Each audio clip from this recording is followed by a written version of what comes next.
Power separate.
like a short cow.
Liam, are you good? All right. Good evening, everyone. Welcome. We're doing a town council workshop tonight. We have two different items this evening. There's the lease for the Alger Hall space, and then we have an audit presentation. Hopefully, split the time evenly. There'll be a slight recess in between the two. But for these purposes, so Councillor Seither is under the weather this evening, so there will be just 6 of us tonight. The first item is the lease agreement for Alger Hall. Tom, would you like to start? Pleased to introduce this. This matter, I've tried over the course of the last year or so to use my manager's comments and certainly spoken to many of you individually, just about an ongoing conversation that I've had with leadership at the Land Trust, and that's about the potential use of that building and that facility for their administrative offices, and also an opportunity to maybe expand some of their educational and other opportunities as well. And frankly, those conversations have progressed quite nicely. A lot of the time has been spent by the Land Trust really understanding and exploring what the building is, how it could serve their needs, what sort of investment they may need to make it really possible to suit their needs. And so we find ourselves at kind of a juncture at a point where we really want to broaden the conversation, get feedback from the full town council before defining what those next steps are. I did take the liberty of put together some very draft terms of a kind of a conceptual arrangement. I will say that these are my thoughts. Many of them have been talked about, not necessarily totally agreed upon, but forgive me for I don't want you to be left with the impression that this is a done deal and a baked deal. It's not. But by the same token, I thought it'd be helpful to at least put in front of you, a handful of the salient points for your review and response and reaction. So again, Land Trust is here, and that hopefully can be an active participant in this discussion and voice their comment on any number of these terms. So quickly, by way of background, the town acquired this building back in 2020, and it was done really for two reasons. One, to protect our interests at Engine 4, that's the Dunstan Firehouse. We also have the Scarborough Historical Society immediately to the rear of this building, and it's all kind of shared parking and shared circulation and really kind of a sensitive area. So really first and foremost to protect our interest at the firehouse, but also appreciating the deep history that this building has had in this community. And the council at the time saw the value, and land bond funds were used to acquire the building. We did do some basic improvements, including a new roof, a new boiler, and some foundation repairs to kind of secure the structure, but we stopped there. And frankly, had been unwilling to make any further investment until we knew what the kind of future held. And for our part, we've done a pretty, I would say, a very thorough evaluation of town needs, and have identified that it really served that building as it currently sits in its size and location and other attributes really serve no immediate municipal purpose. And unsolicited over the last several years, I've received any number of inquiries from church groups interested in moving their congregation there, to local business interest, just expressing interest in the possibility. And I've kind of rebuffed them all, for one reason or another. And then again, over the course of the last year or so, the conversations have really broadened and deepened a bit with the Land Trust. So that brings us here. I'll stop talking. I think it might be helpful to ground the conversation for those of you who have not seen the building. Andrew and his team have taken a short video, I think it's 9 or 10 minutes, that walk you through the building and kind of explain the sort of things that they would consider by way of improvement. That might be a good way to kind of level set the conversation before we get into it. So with that, Liam.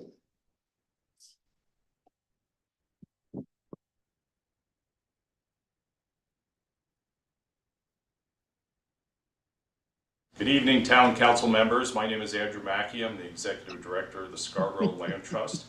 And we're going to take you through a virtual tour of Alger Hall, a building that the town owns and that Scarborough Land Trust is proposing that we become the tenant for this building. and the work that we would have to do to bring it up to the level that it could be used on a daily basis.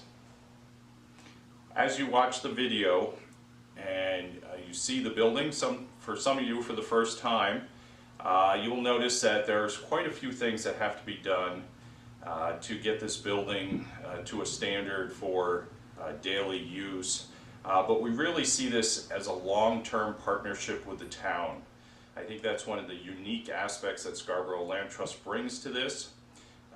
We are a partner already with the town. We provide a lot of services for the residents of the town, including the over 1,400 acres that we own and manage that are open to the public 365 days a year. This is really an extension of that. This building will be a conservation hub for Scarborough.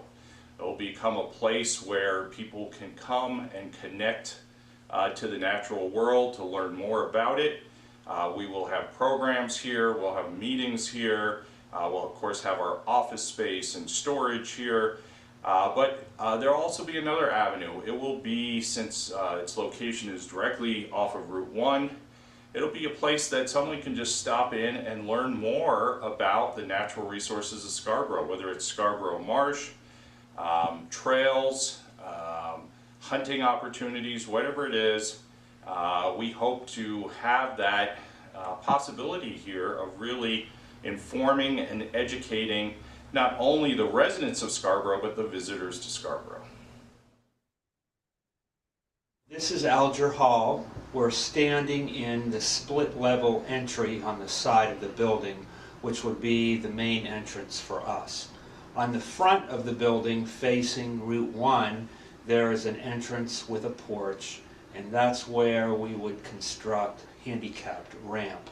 There's also extensive landscaping, shrubbery that's overgrown, things like that, that would be removed. And there is some outside electrical lighting that would have to be repaired or replaced.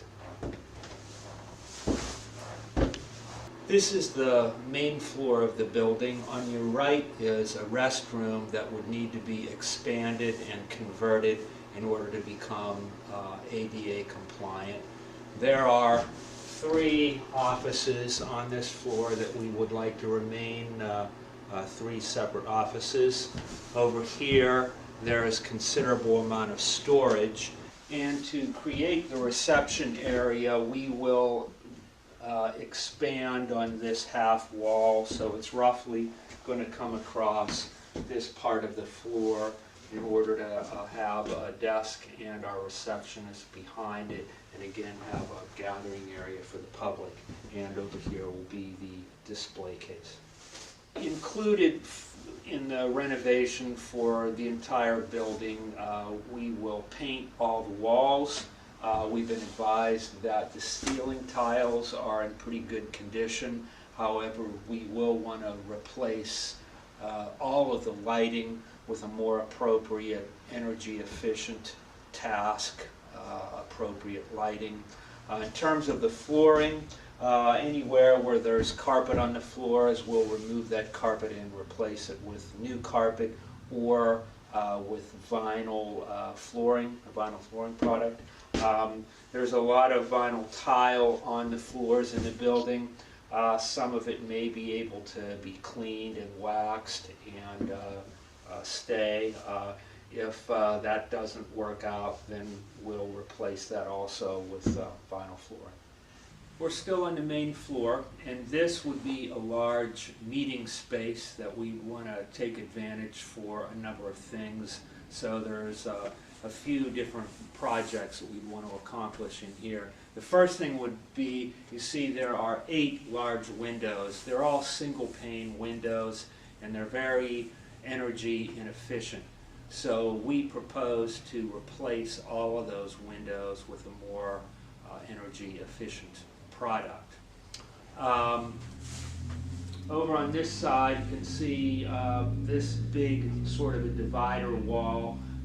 The handicapped entrance is behind that wall, so we would open that wall so that a person in a wheelchair or whatever could come straight through that entrance into this room. Over on this side of the room, we would create additional office space by putting three-quarter walls up to make two cubicle-like office spaces.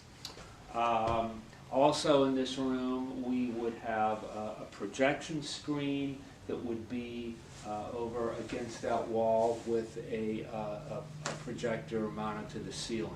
And around the periphery of the floor in this room, there's various elevations on the floor, and those, of course, would all be removed to make the floor completely flat, and again, we would replace the floor covering.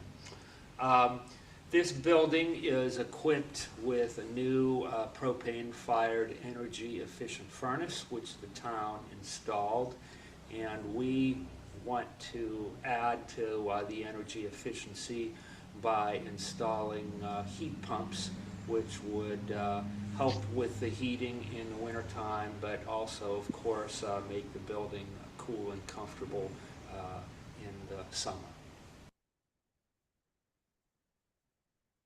So we've just come downstairs, and this first room that we're standing in has had some amount of water damage, so that will need to be cleaned up. There is some signs of mold, so that will need to be cleaned. There are two bathrooms here, which we would intend to keep both of those. The bathroom fixtures would need to be replaced. So again, we're on in the downstairs. This is a kitchen area, and we would keep it as a kitchen for use as a lunch and meal space for the employees and SLT volunteers. We would keep the kitchen cabinetry as it is and repaint it, replace the countertops, replace the sink. There are some appliances here that are redundant, so we would remove what we don't need or what isn't working. This kitchen could also be used as a catering kitchen should the need arise if we're having a meeting upstairs. So we're still downstairs, we're just outside the kitchen, and we have another big space. We're actually directly below the large meeting space upstairs. We would propose to wall off about a third of this room and then cut that third in half and make two separate storage areas. One would be for Scarborough Land Trust records. The other one would be for stewardship for tools and equipment. We could also make additional office space down here for summer interns as needed. So, councilors, this was the walkthrough of Alger Hall.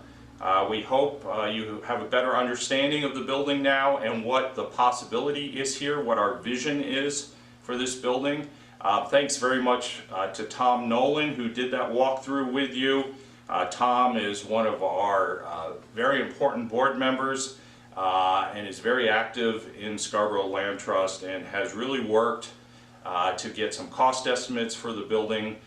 We've had several contractors come in, give us an idea of what the work would entail. I also want to thank the town staff for working with us, the town manager. This has been a process that has been going on now for over a year. We are happy to address any questions you have and looking forward to discussing this more with you.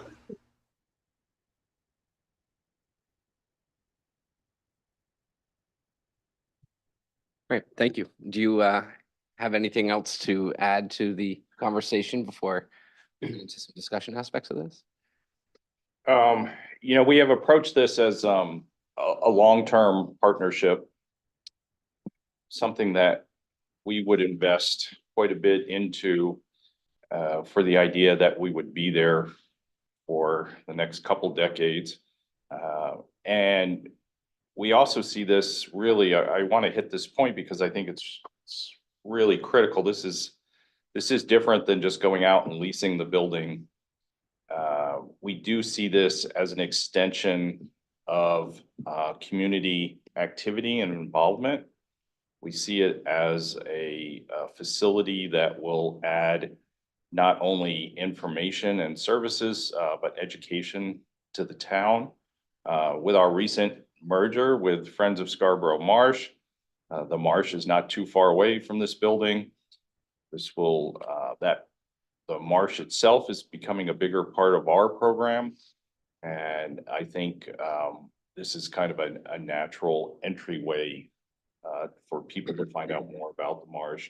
Not to mention all the rest of Scarborough and the different places that people can go, the different activities that they can do, school programs, all sorts of things that we envision as Scarborough Land Trust continues to add these elements to our program.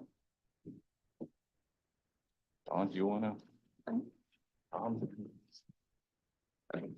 I guess I would just say, with regard to the programs that Andrew discussed, those aren't just things that we aspire to. We already do those things. We have programs with the schools, with community groups, with the library. And we do need additional space, and this building would give us the room to actually be able to have these programs and invite people to come in and to accommodate them, including handicapped people. So it's really kind of an ideal situation for us if it were to come to fruition. And it would also serve as a hub for the conservation goals for the town. It would be a big giant sign on Route 1 that says we are all committed to achieving that vision of the 30 by 30. Great, thank you. As far as discussion purposes here for the council, I think if you have any general questions, like just keep it light as a conversation basis, but I think towards the end, we need to give some guidance here. So I made a list of questions that I think we as a council should seek to try to answer. And some of those are, is it an appropriate use of the property? Is how do we feel about the length of the term? How do we feel about the financial arrangement? How do we feel about the subletting if we get that far, an assignment of the lease? So those are things that we should provide guidance on before any type of. We have to give guidance to Tom to begin a direction to work with the Scarborough Land Trust if that's what we seek. But in general, let's start firing some questions around. I saw Jean, no offense, Don, I saw Jean Marie's hand go up first. That's okay. I beat you, sorry. Good. No, I think this is a great use of the space. And I'm very happy to see this proposal before us. I am hopeful that you would also consider letting other groups use the space, so to speak, at times. If you guys aren't using it, that would help with some of our lack of community space around here. I did make a couple notes, just remember my background. When you said you were gonna put rugs down, where you're gonna take the rugs up, I hope you don't, if the wood floors are half decent, because it would be really nice to keep the floors or to restore what's there. And rugs are just get messy and. We said we would replace the rugs, not necessarily with more rug, Okay, I might have misunderstood that. but all the but- rugs are, Oh, yeah, Yeah. no, yeah, no, get rid of them, no, yeah. We're not really sure. What's under What's there? underneath? I wondered if you had looked. There isn't any evidence of hardwood that's exposed right now. I mean, certainly if we pulled the carpet up and there was some quality hardwood under there that was in good condition, that would change our viewpoint about Yep. what we replace. My guess is, and I'm going on a limb here, because of the age of the building Yeah. and the history of it, it's a good probably point. decent wood under there, so. Yeah. But I don't know, that's just Jean Marie. And then, is there handicapped access to the second floor also? Are you gonna put anything? Because what if you had an employee that had a disabling condition and, because that's hard to get up there. There's only one, it's one floor, and that's where we're putting the handicap access to. Right, We weren't putting handicap access into the basement, but the first floor is where Okay, where the gotcha. I'm office getting space would be, and so that's where, and we Yeah, will okay, have office alright. space so there. there's not a second No, floor there, okay, yeah, the entrance at grade to the side of the building, Yeah. the main entrance, you go 5 steps up Yeah. to what we'll call the yeah. first floor, and I then haven't 5 been in steps there in a down to the while, basement so level. yeah. And the basement is essentially daylight basement. There's larger than casement windows. Right, and I've been in there, Yeah. and I remember the basement, will there be access to that lower level? At this point, that's And not just- contemplated, Not, For- not for handicapped handicap. access. Okay, and therefore that will limit how it can be used. okay, that was gonna be my There, question. there on have that. been preliminary discussions with my staff from fire safety Mhm. perspective and also code, including ADA compliance. So it's not entirely known, but certain decisions, particularly from a accessibility point of view and fire safety point of view, will dictate what can and can't happen. Right, right, okay. And then, I think that was, and then I just had a note to myself, I had written this before I saw your tour of the downstairs, and that's the kitchen. I can't even talk tonight. The kitchen with the catering capability, I think that'd be great to keep that so that it can be used for multiple different things. in case this- Yeah, I will say again, codes are gonna dictate some of that. Right, You know, we were in there with, some of Tom's staff and Yep. then, also, someone from the fire marshal's office. yep, And, automatically keeping a stove there would trigger a $25,000 to $30,000 hood, commercial hood yep, would have to go in. yep. Is it worth it for the amount of times that it would be used? Probably not. We haven't made any final decision there, but I would keep my mind open to it, but that's me because I see this building, you guys get in there and using it, you're making upgrades to it, and it is a town-owned building. But to make it as flexible in use as possible. I mean, and I know you're leasing it, so you're gonna have ownership, so to speak. But again, I would really hope you're open to if other groups need to use it from time to time, that can happen, so. yes, we have considered other groups and we have, we had a discussion with the Scarborough Historical Society.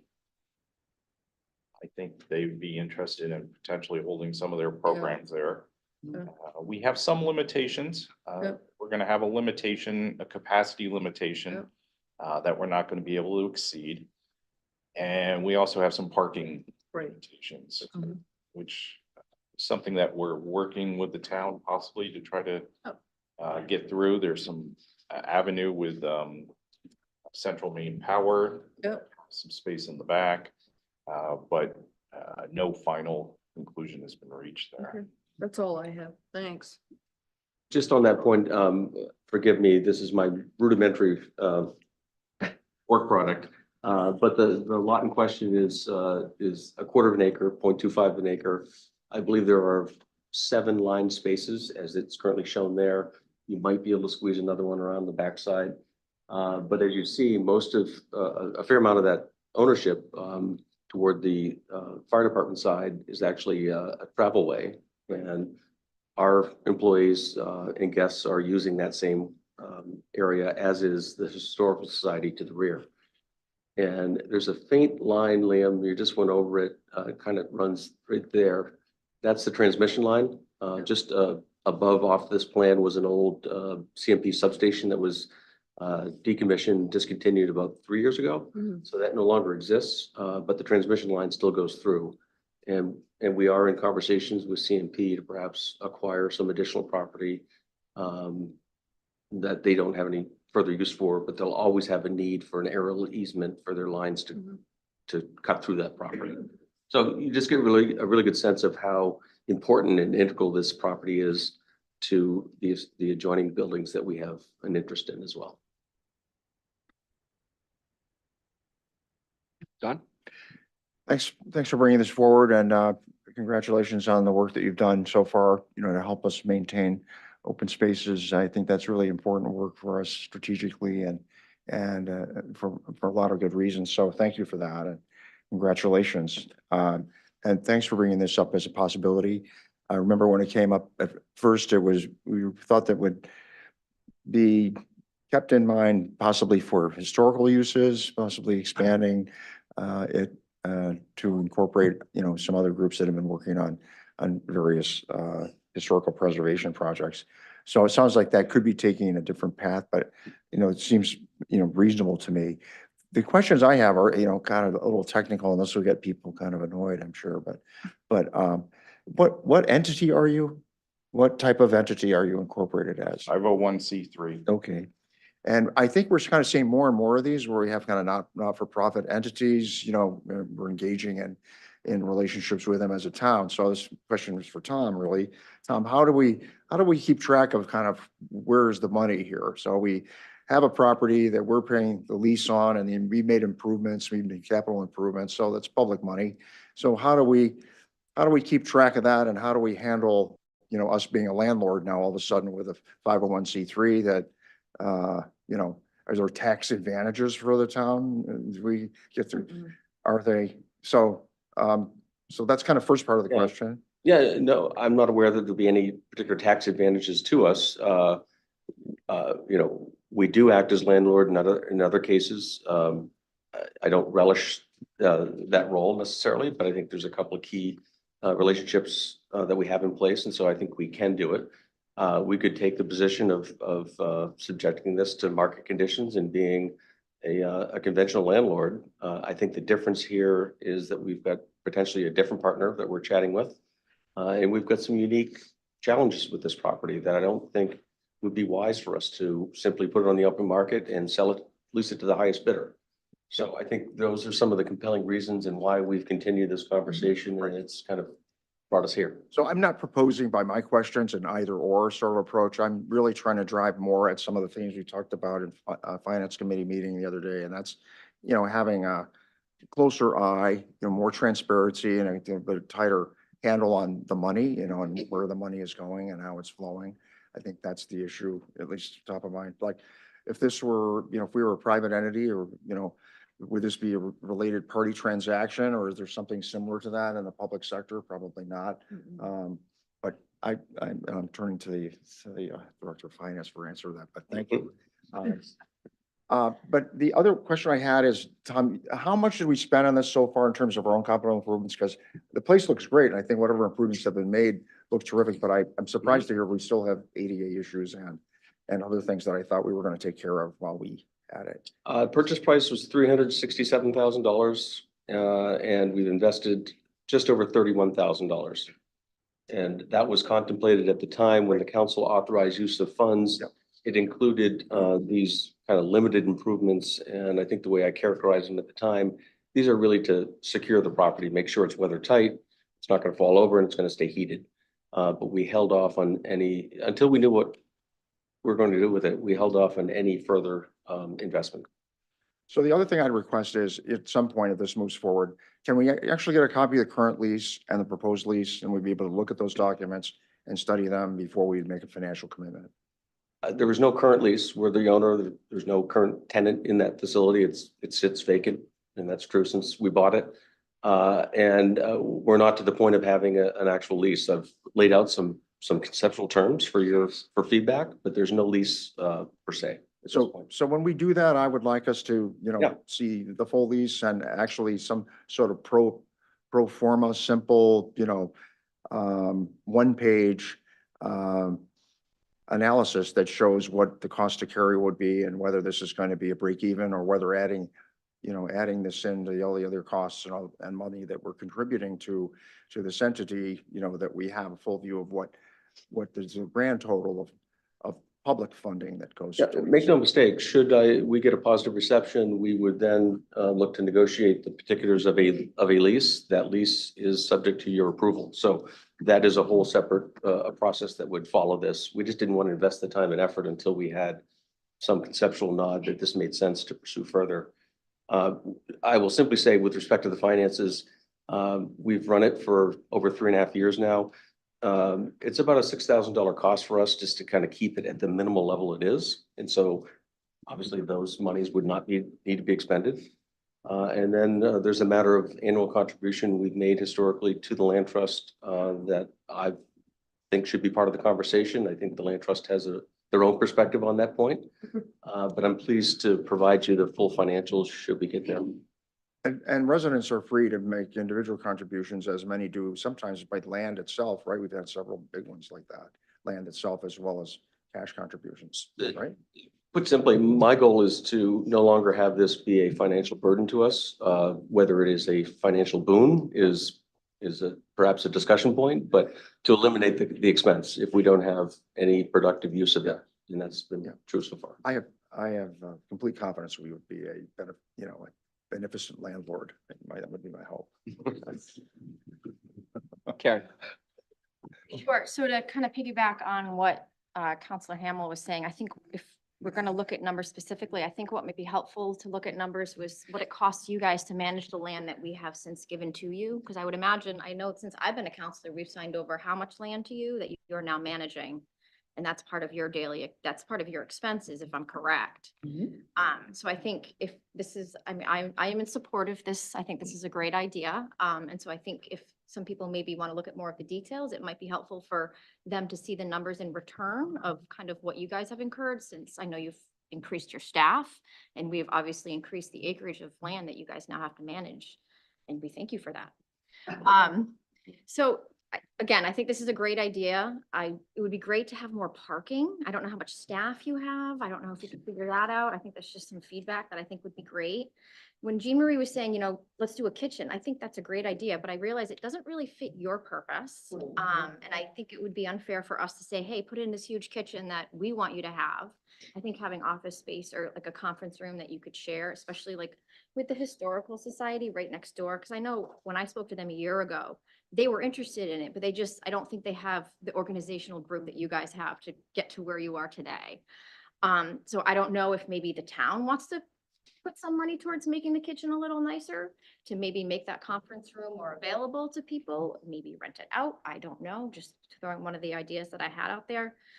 But, and then one of the clarifying questions I had was, it looked like under the information that we received was that you guys are asking the town to make it ADA accessible, correct? That wouldn't be part of your improvements? Yes, we've been negotiating. Right now, we are suggesting that we put in about $200,000 worth of work into the building. If you look at probably all the costs, it would be over 200,000. Yep, definitely. Right, and that would be money, that's 200,000 we have to initiate fundraising campaigns for, to improve a building that we don't own. Again, I mean, I think this is a great step in the right direction with our relationship with the Scarborough Land Trust. Personally, I think you guys can maybe put some numbers behind what it costs to manage. And I would imagine if our goal is to reach 30 by 30, that we will inevitably be wanting you to take over more land and manage that for us. So this seems like a great plan. Yeah, I will say the one area that we are slightly disconnected on is the ADA ramp. I mean, my initial proposal or thought was is that the town have no further investment. That's part of the benefit to us. But I fully respect that's the one area and one item that they think the town should continue to look at. For discussion purposes, that's probably a $20,000 cost is our best estimate at this point to do it correctly. Yeah, and I mean, generally speaking, Jean Marie can speak. I mean, I don't think you can rent something unless it's ADA compliant anyways. I Right. mean, and so, That's why I was asking those Yeah. questions. Don? Yeah, well, I actually thought that 20K for the ramp sort of stuck out like a sore thumb. It's $640,000 of market rent. And I think from a perception standpoint, I think that the community is somewhat sensitive about taxes and expenses and so forth. And it seems to me like a straight, clean deal that says, we'll give you no rent, you take care of the improvements, makes much more sense to me. I think the other thing I'd like to echo from the town's perspective is Councilor Hamill's concerns about the accounting, which really doesn't have much to do with you. It has a lot to do with us because we sit up here week after week and all of these great projects come to us, and it's sort of hard to keep a running tally in our heads of what are we spending, what are we managing, and so forth. And these are sort of softer costs. They're I'm not sure how you account for income that is foregone, et cetera. But if you add all this up for the town, we've spent 360 or about 390,000 on the building. And then we're foregoing market rents or a sale of the building to the tune of 640. And so we're approaching $1 million. And as I understand it, the primary driver of that is to, quote, protect our interest on that lot, which I think makes sense. But I think that we ought to be honest about what we're spending to protect our interest. And I think that was at least the town's primary goal. And this seems to be a way to let one problem solve another. So I'm supportive of it, but I think that we certainly have to do it in a way that addresses townspeople's concerns that these guys up here just are fast and loose with the cash. And if I could just address that quickly, we really want this to be a win-win for both the land trust and the town. And we don't want to go forward if the town doesn't think this is a beneficial deal for them. You know, I think we're looking at this as more than just protecting the interests for the town in terms of the fire department and the historical society in the back. We're really looking at this as the lower we can keep our costs over the next 2 decades, the more we can invest in our mutual goals of the comprehensive plan, 30 by 30, the soon to be hopefully completed open space plan. So we're hoping, you know, it's not kind of, all right, someone wins here, someone loses. This is really the ability to provide the community with as much benefit as possible. And then the third part of it really is the public aspect of the building, which is very unique. You're not going to get that with most other tenants, I think, with the idea that it becomes a resource center, conservation hub, a place for people to come to. And I think there's value to that. I know it's harder to put a number to that, you know, and maybe it's like the Visa card, maybe it's priceless and you can't some dollar. But those are kind of the things that we see, that this is really kind of a multifaceted arrangement. And yes, I understand the town absolutely should look at numbers. The space has some difficulties to it. You know, the square footage in the basement really is not going to be very high space for most commercial clients. So, you know, what the actual amount of rent is over the next 20 years, I think we could go back and forth a little bit on that. But I think when you put all this together, is it a wise use of taxpayer dollars?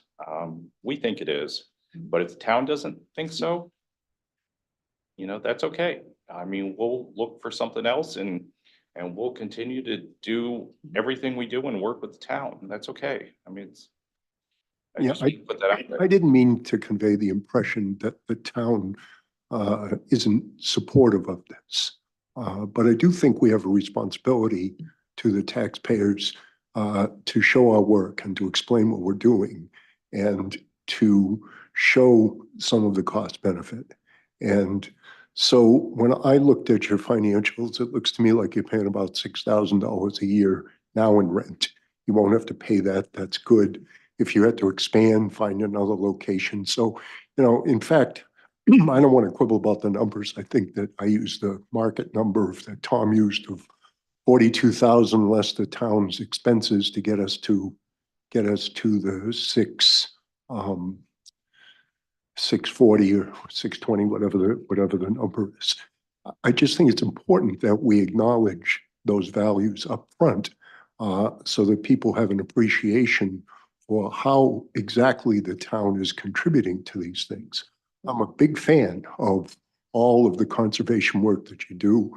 I like to walk out in Fuller Farm. There are a couple of places down by my house. The Eastern Trail, of course, is not your deal, but again, so these things I think are a tremendous use of the town's funds. I don't mean to convey anything else, but if you've been at some of these meetings for the last few weeks, you've seen people standing up here expressing a real sensitivity to taxes and increases. And I think that the expectation of the folks sitting up here is that we ask these questions, we acknowledge these things, and we don't just go, yeah, this is a good idea because, you know, we're going to save a tree. And I love the trees, okay? Well, that's absolutely why we're here today, because we Yeah. want all these on the table and addressed. You know, there would be a cost to the town to turn this into leasable space. You know, whether it was 200,000 or more or less. I don't think you're gonna put this building on the market tomorrow. And so, is there a benefit to not having those capital costs up front for the town? And that's again, a decision you have to make. One of the things in the video I was concerned about is that it looked too good. Yeah. So we had the two movie stars in it, and neither of them were cringing at the things going on behind them. So You we, should have got a picture of me walking out the basement doors with the cobwebs, and I was like. yeah, you should have the picture of me going, ooh. Councilor Anderson. Yeah, well, I was just gonna say the same thing, because I did get a tour of the building probably a few months ago. And that video did it much more justice than I think what it really feels like in person. Yeah. Which really underestimates the investment the town is gonna have to make, and the fact that you guys are willing to put in a significant sizable investment to try and make this building work and function, I think is a big thing. I agree though with what Councilor Hamel and Councilor Cushing said, more just from a due diligence perspective, because you're throwing out some numbers that, again, and you guys are throwing out some good ideas of things to consider that we really do need to kind of take a step back and really understand the financial implications as a key input into the decision. And I think that was something that Councilor Shoup, you had suggested we put on the finance agenda in the future to really kind of partner with the town and perhaps even you guys to kind of really look at all of these numbers that people might consider to figure out what that means. Again, not as the only decision input, but something that we need to kind of really understand to Councilor Cushing's point. I will say that, you know, when this was one of the first actions that I was on the council for when we purchased the property, I think the three of us were the only ones at the time, and it really was about preserving our right on that property. And I can't think of a better tenant than somebody like the Scarborough Land Trust, who would be there, be a good partner for us, partner with the fire station and the Historical Society. So I really like the idea of you guys being the tenants. One question I have is, you know, why not purchase the property from the town, and instead of doing a lease arrangement, why not just outright purchase? Or even, and again, you don't have to answer that today, but it might be a part of the future conversation. Why not have a lease to purchase option or something? You know how you can do that sometimes with other properties where, you know, you guys can lease it, you can put in the investment, at some point the town may offer to sell. And I know even in the terms you guys had talked about first right of refusal in the event the town ever did decide to walk away. So I think some of that's probably being discussed. You know, I think when we look at the financials, like again, when I, and the reason I ask that and think that is because you're asking for a 20-year term, which feels like a very long-term investment, which in my mind is, well, why not just own it if you're really committed to be in that space for that long of a period?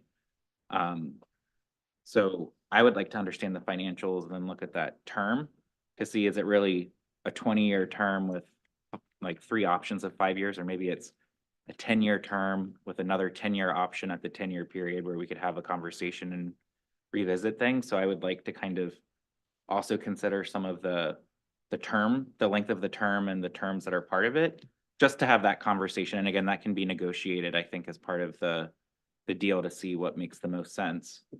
I also think that,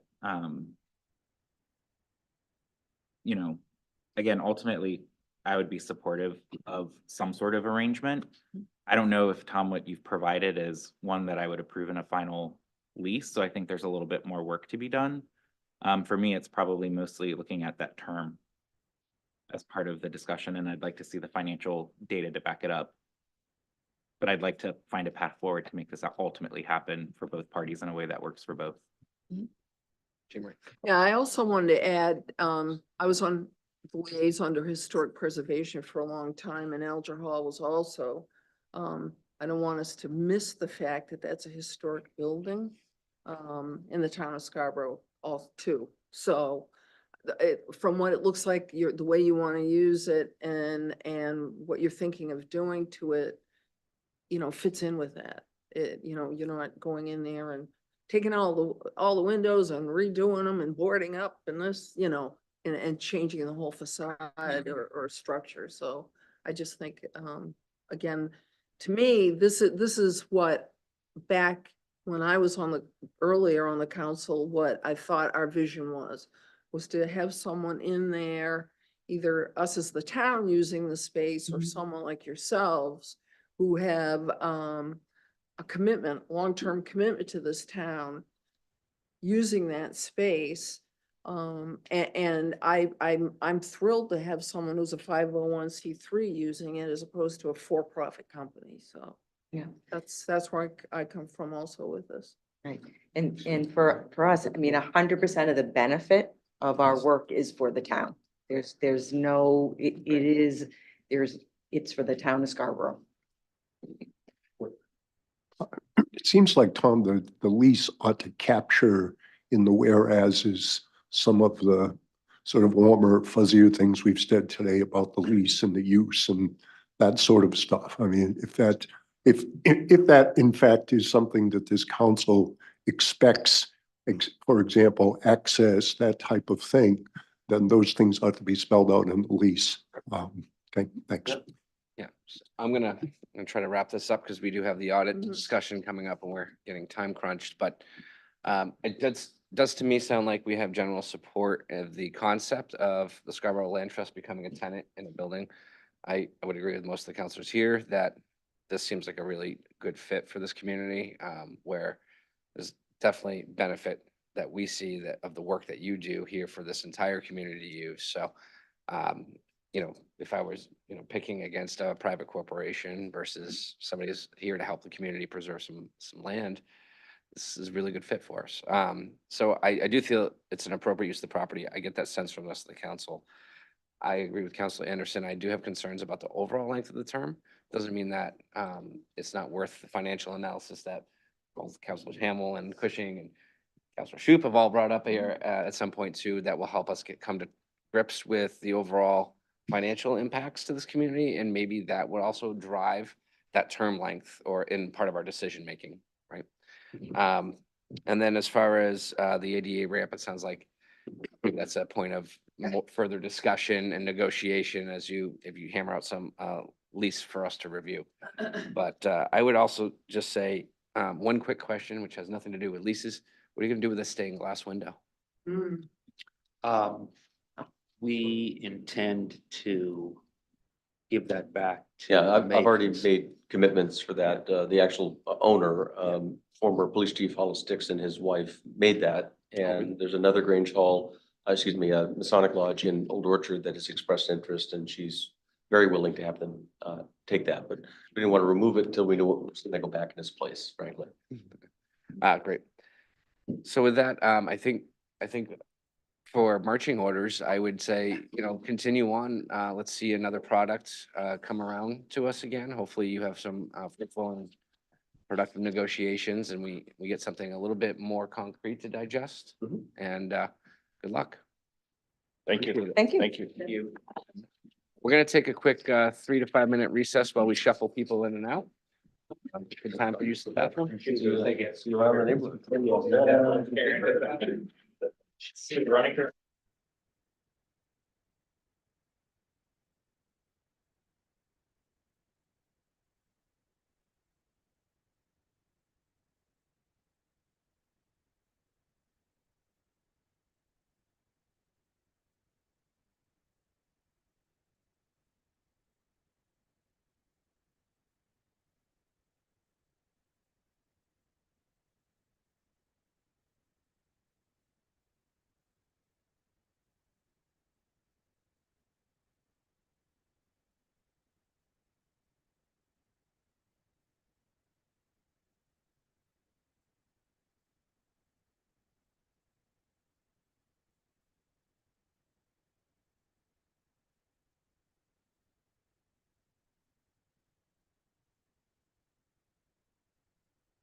Oh, yeah. Welcome back. second part of our workshop this evening is on the audit. So, Tom or Norman? I'm going to introduce it, but if you'll just allow me 2 minutes to speak to some conversation about finances from the last segment. The land trust is not a related party to the town. They're independent, so their finances are totally separate from the town's. Should we get to a point to where we enter into a lease agreement with them, that becomes a business type activity, and those activities would be segregated into a separate enterprise fund, and it would be a separate column on the annual report. And as long as that's the only activity in that fund, there would be a very bright light on the revenues and expenditures of that activity. But given that it's a business type, if we were to do other things, they would go in there as well and be accumulated in there. So reporting out on this potential transaction would be very transparent. Thanks, Norman. I learn a lot every time you speak. Thank you. And so transitioning to the audit, we're here tonight to present Norman, real quick, I do want to welcome the school board and thank them for joining us this evening. I was going to be part of mine, so Oh. you jumped ahead. That's fine. That's fine. We are presenting the June 30, 2023 annual comprehensive report, which does include the school, and it's the total town. With me is James Wilkinson, is with the audit firm of Markham, who conducted the audit. We were here in front of you as soon as last May to present the 2022. So quick turnaround. The audit's complete. The opinion is signed. It's in your packet. It's presented to you prior to the charter required date of December 30th. With that, I will turn it over to James for his presentation. Then I'll have some wrap-up comments at the end. Welcome, James. Thanks. I first want to thank everybody who we tortured through the audit process. Again, it's unusual for us to be doing this twice in one calendar year, so I won't come back again before the year is up. We'll do it next, this time next year. The financial statements have been published. Our opinion's been released. We are working on the single audit, the federal compliance audit piece right now. That will be wrapped up within the next week or two. The town did receive some good news that Norm hasn't mentioned. In prior years, the town has applied for the Government Finance Officers Association Certificate of Achievement in Financial Reporting for their financial statements. The town had been awarded that a number of years in a row. With the delays in the 22 report, it was submitted shortly after it was issued last year. But it's taken a while to get the results back. We released this report last week rather. And it seems 2 days ago, the GFOA did come back and the last year's report was awarded the certificate. So we will be reprocessing the annual comprehensive financial report, adding that page into the document. It doesn't change our opinion dates, doesn't change any of the numbers. It's strictly just to reflect the receipt of the award. It's a pleasure for us to, we're proud of the work that we do in the public sector for our clients, and we're appreciative of all of our clients who care about their finances, who put the effort into to generate reports like this and accurate financial information. Thanks all around. It's a team sport. We don't do this alone. It involves everyone. Congratulations. Thank you. 18 consecutive years. We did present or prepare a brief outline, a summary of the audit high level. If there are questions, please feel free to interrupt, ask any time. We can certainly go down any route that the presentation takes. Again, it's going to review the 2023 financial statement audit and overall results.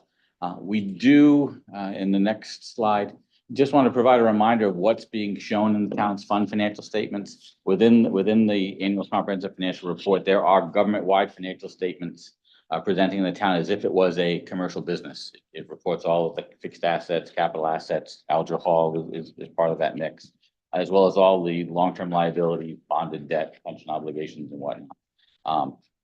That presentation that came about 20 years ago, the reporting model changed to make this more private businesses. However, the way the government budget remains largely the same. It's on a modified accrual basis. And the fund financial statements really only report cash or things that are quickly converted to cash, taxes receivable, other short-term receivables, and doesn't report any long-term liability. So when we talk fund balance and we talk about the general fund and the school operating fund, we're talking about measuring relatively short-term assets and liabilities, the same way that the town budgets for them. You budget tax collections over a 12-month period, you budget expenditures for salaries and capital, again, on that short 12-month basis. So just want to again highlight what the difference and what it actually presented in those fund financial statements when we start talking about results of operations. You can actually go to page 5 of the deck, which we're already at. For the year under audit, the year that ended June 30th of 23, the town's general fund, the fund balance increased by just over $481,000 from current year operations. As of that snapshot point in time, the unassigned fund balance within the general fund is just over $10,549,000. It sounds like a big number. It is. It represents about 10% of general fund's prior year budget expenditures. That is in conformity with the town's fund balance policy.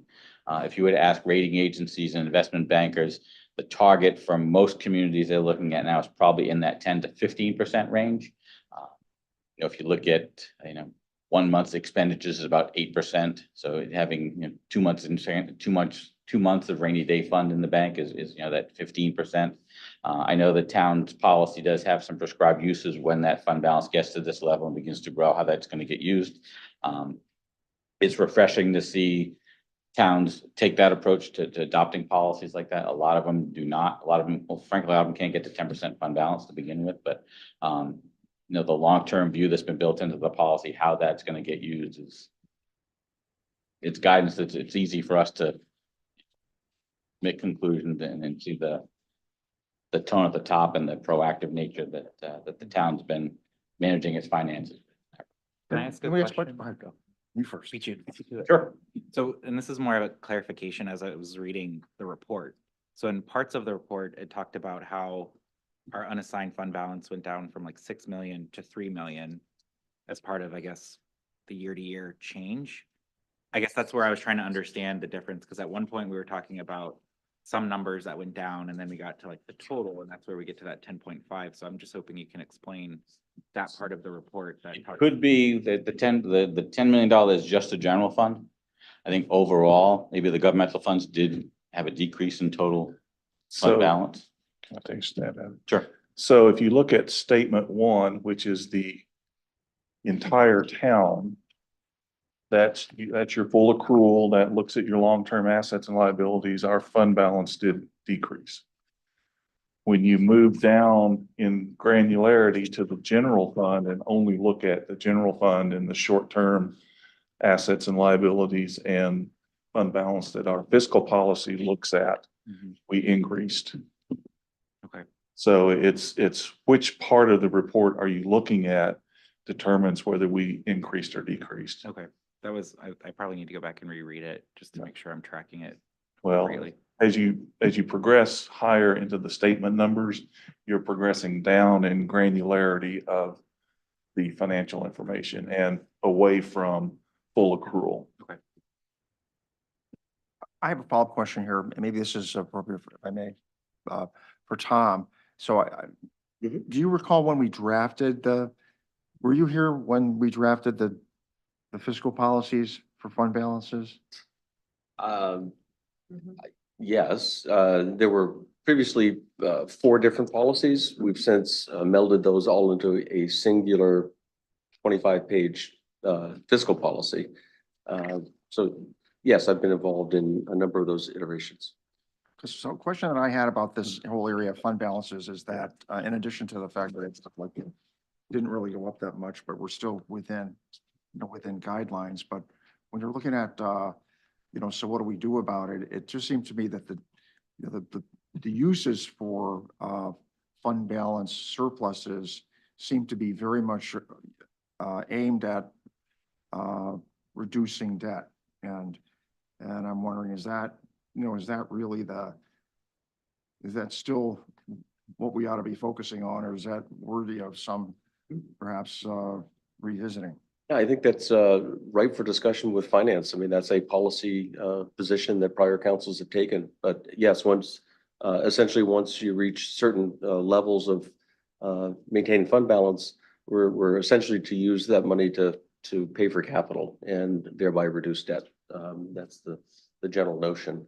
That's a worthy area that we should discuss whether that's the correct use. So there's there's 5 of them or something like that, but the 3 at the bottom, funding future capital expenditures, that's the first 3 basically are all related to, unfunded liabilities, future budget cycles, avoiding, preparing for any catastrophic event, then capital expenditures I mentioned. The last 2, retiring debt and or taxpayer refund. My guess is we probably never get there, and that those are, so is it worth us maybe looking at the reordering of those potentially for a period of time, or at least having the conversation about that? Sure, absolutely. Can I ask something? I think it relates to Dawn, and I'm assuming, and I should really do that, because you know what happens when you assume. But you don't want too much in an unassigned fund balance either, because that's like holding on to taxpayers' money and it's not being used. Right. So how, is that sort of what you're getting at so is there a number, a magic number or a percentage that? So the GFOA's best practice, excuse me, is at most 2 times either monthly revenues or expenditures. So that's where we get to that 15% number. So there was some thought put into the percentages when the fiscal policy was written, but again, it's all, that's a best practice. It's all town or city specific when you do a policy. Yeah, and remember, at the time we set those policy objectives and those internal benchmarks, we were hovering, less than 9%. And so the thought of going to 15 or 16% was really, that's not something you can simply flip a switch and do overnight. And to your point, the way fund balance is built, we don't budget for it. We don't intentionally, it happens as a function of our experience. And essentially we've raised more money than we need to support our operations. And so I think there is an argument to be made that too high a fund balance, we're taxing our taxpayers too much. So there's a balance to be struck. That's very helpful. For sure. Thanks. I love the way Norman just pulls those things right off the top of his head. And just for, you triggered some good conversation and thought here. So as far as policy goes, though, when you talk about these unassigned fund balances and whether or not your priority is paying down a debt, that debt is being incurred at a 3.5% interest rate over a bond, but we might be getting 4 to 5% on the savings, a money market account, whatever it may be. Right. Maybe the town policy should be considering inflationary factors or interest rates before paying down debt. And I don't know if that's a policy, if that should come, not that finance doesn't have enough on its plate. However, it should be a consideration of some sort that I would think you would want to be somewhat flexible as you went, though, Right. based on market conditions. Yeah, the plan is, the policy is on the work plan for the finance committee this year. So I expect this will be territory we do cover. And all of that would be, of course, assuming we had a potential capital improvement project on the horizon that we might want to fund versus borrowing for. But anyways, didn't mean to interrupt your audit report. No, that's fine. And certainly, while there are rules of thumb on fund balance, 10%, 16%, we really encourage clients, it's your own personal experience. If 10 is, your cash flow is adequate, you're not delaying paying bills, that type of stuff. You're not borrowing anticipation of taxes, you're able to have working capital to maybe fund some projects until you go to bond and stuff like that.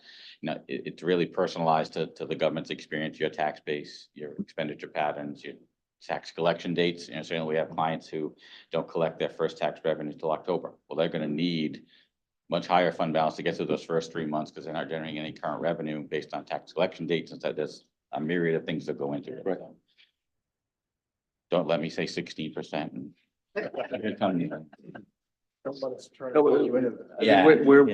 Final comment on this, where the rubber hits the road, so to speak, is Moody's in particular, but rating agencies,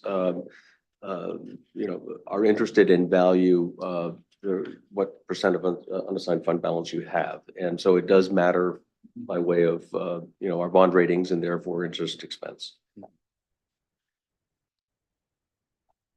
Let's see, we can move on to the slide 6. Talking the school general fund, the fund balance there increased by just a little bit better than $46,000. The school has no unassigned fund balance. It's all dedicated for educational purposes. Under the control of school committee. And again, these numbers here, 481,000, 46,000. We're talking a budget of, close to $100 million. These are very, very narrow margins that budgets have been. Am I correct that the state says the schools can't have unassigned fund balances? They have to be kept at 0? I'm just trying to tease that out for people maybe listening or watching. It's actually 2 factors. One, the Governmental Accounting Standards Board, if you've got money that's raised for a certain purpose, Yep. it's really committed for that purpose. Yep. And again, under the control of the school committee, and then again, state law, state by state varies, Yep. but Thanks. once it gets into that bucket, it. Yep, thank you. Hey, Mary, I could throw in a comment on that. I'm not sure how to run this. You don't need to. Magic? Okay, cool. Love magic tech.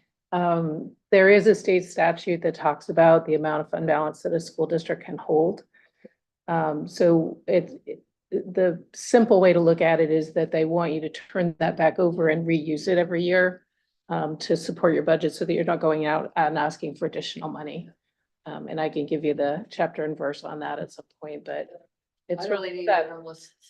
That's why you see the school department using those big chunks of fund balance each year as revenue in our budget, where the town doesn't necessarily do that.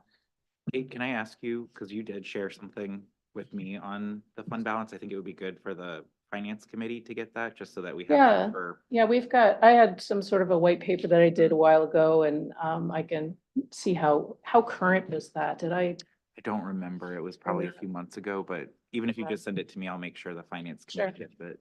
Absolutely.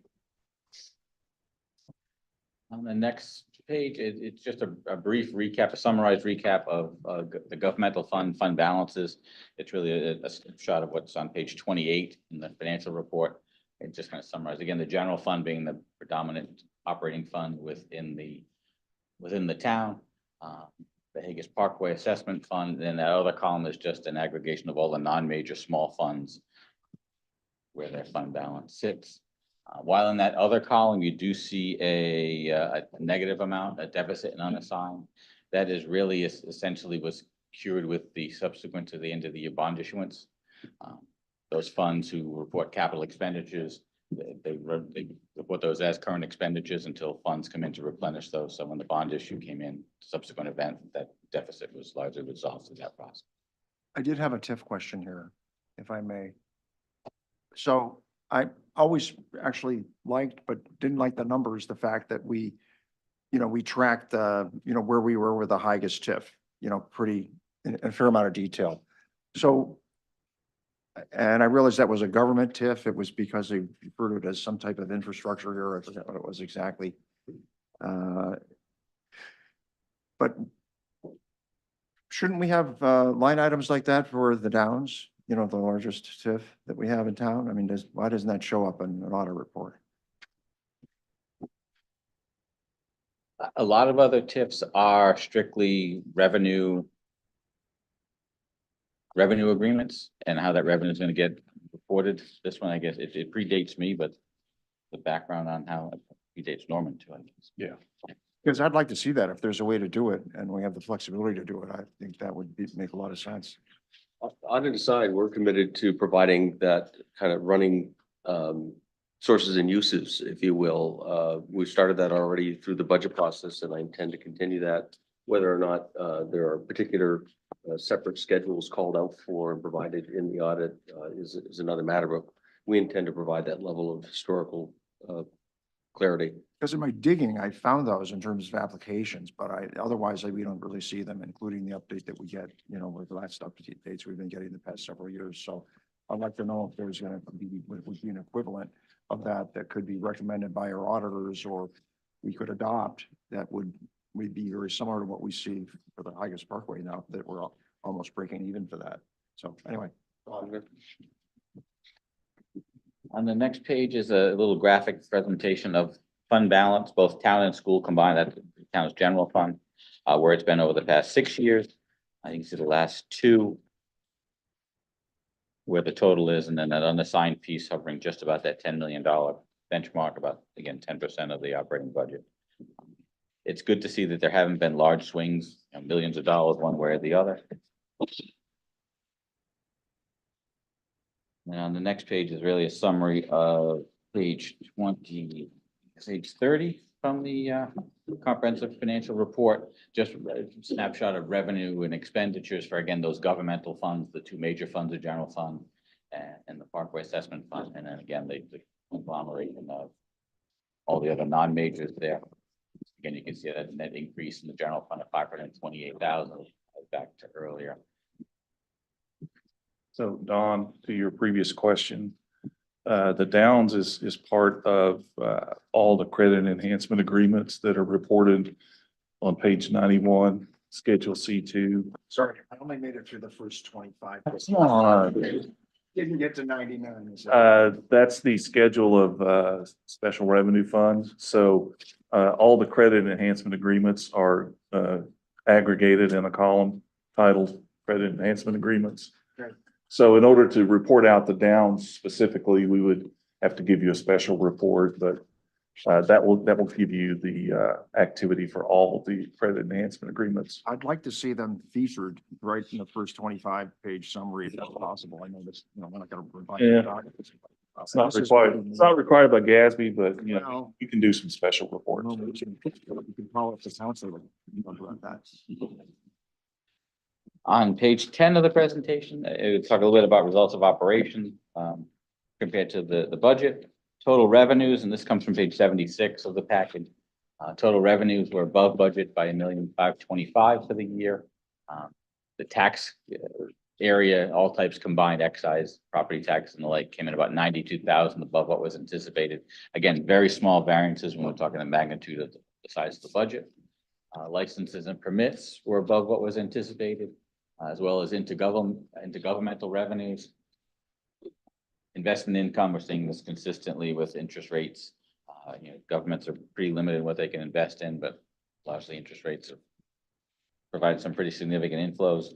Investment income was above budget by a little better than $310,000 for the year.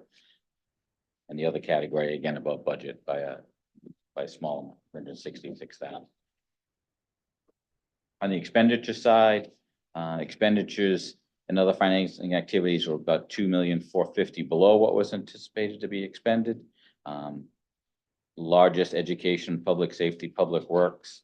Debt proceeds, there was $805,000 budgeted as bond proceeds. That did come in after the end of the year, so it's a temporary delay, but that does show a variance compared to budget.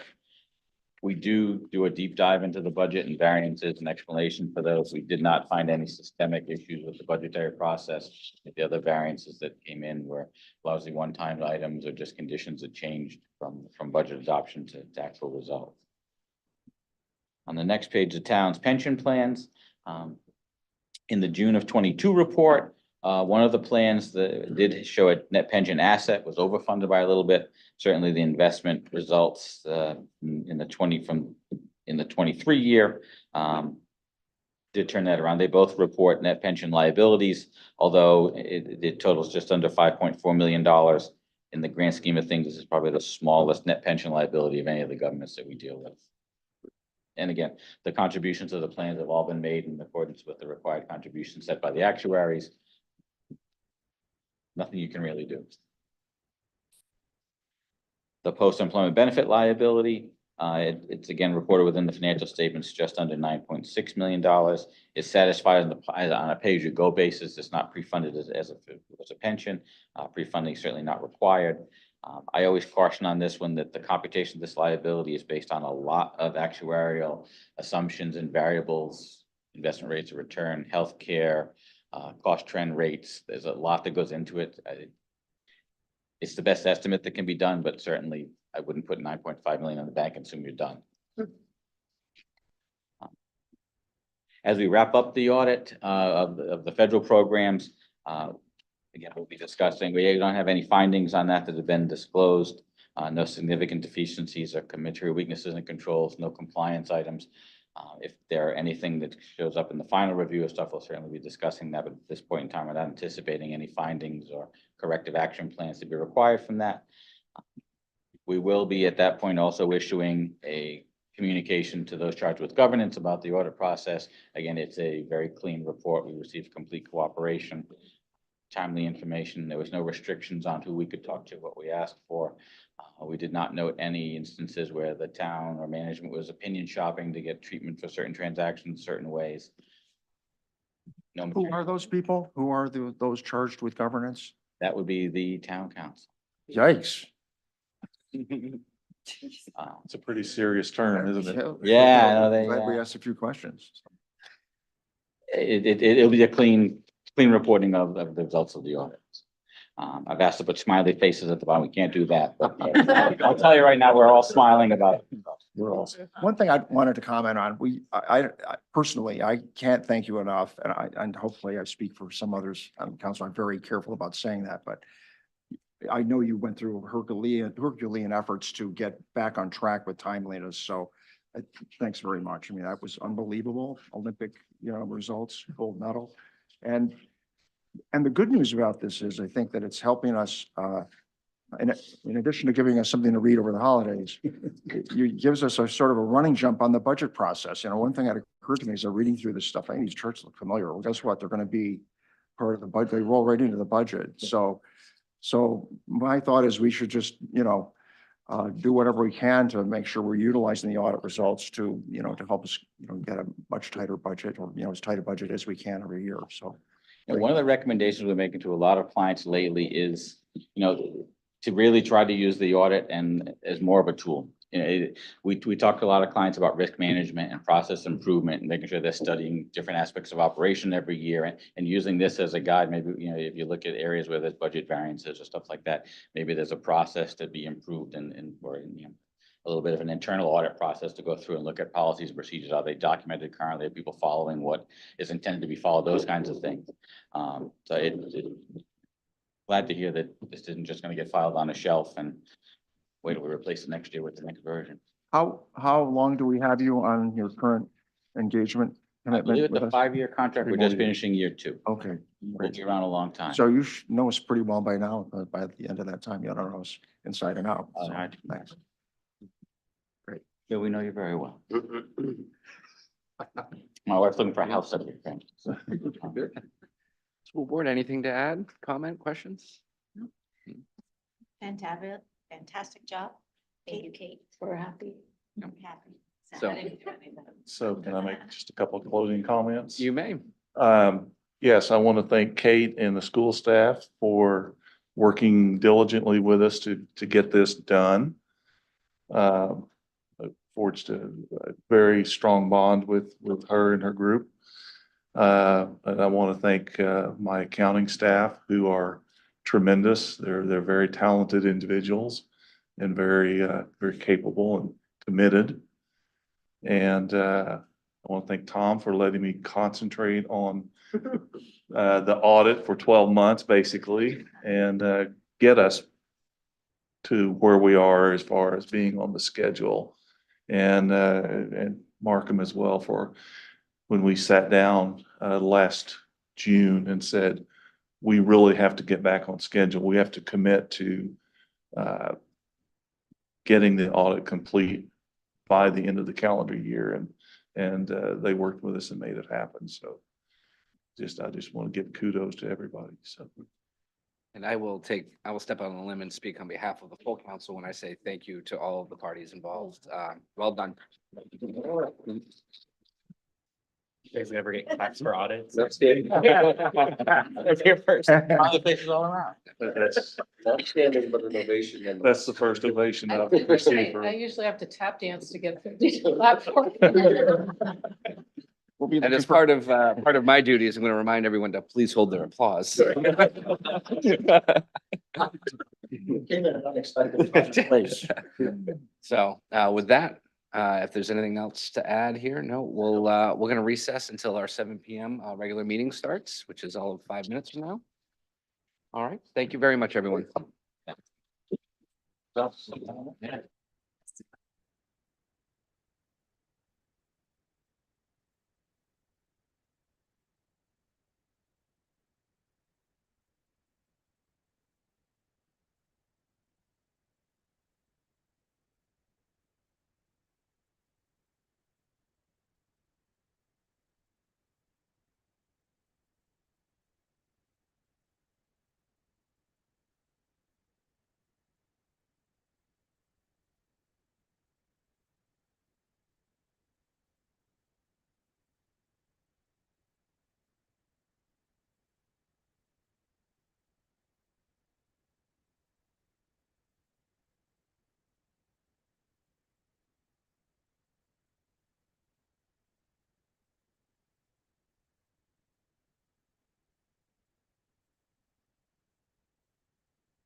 Good evening, everyone, and welcome to the December 20th, 2023 Town of Scarborough Council meeting. I'm going to call this meeting to order. First order is Pledge of Allegiance. Please rise.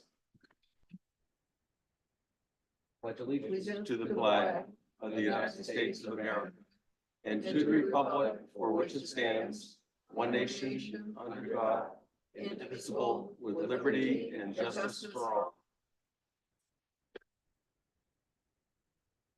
Jody, can you call the roll? Counselor Cushing?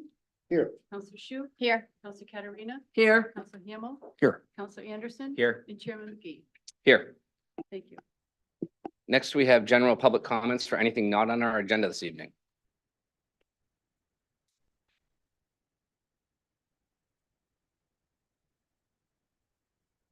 Welcome, Mr. Pritchard. How are you tonight? Same rules Pritchard. apply, right? Well, 3 minutes, talk with respect, and we hope to help you out. this past week, we received the traffic study report that was done the week of December 4th.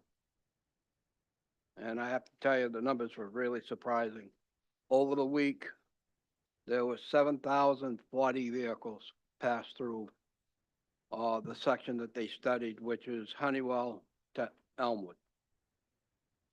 Out of that 7,000, there was 6,347 that average speeds below 35 miles an hour. 598 vehicles traveling between 35 and 40 miles an hour. 79 vehicles traveling 40 to 45 miles an hour. 10 vehicles traveling 45 to 50 miles an hour. 3 vehicles traveling 50 to 55. 2 vehicles traveling 55 to 60, and 1 vehicle traveling 65 to 70. Compare this report to the one that was done earlier between First and Route 1.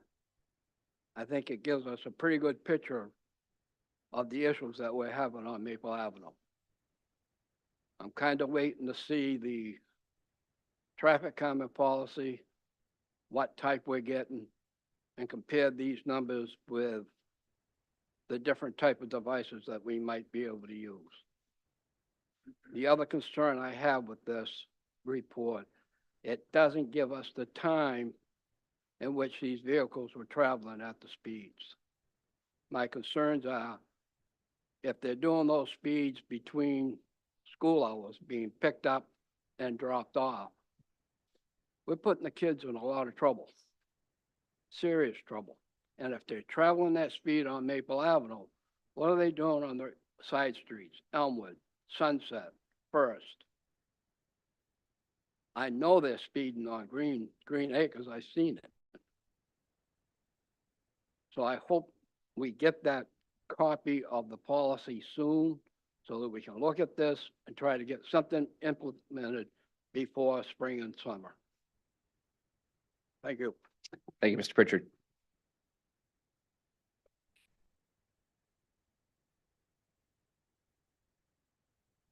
Welcome, Ms. Bristol. Happy holidays. I really did not get the sweater memo. I didn't get it. It's happened.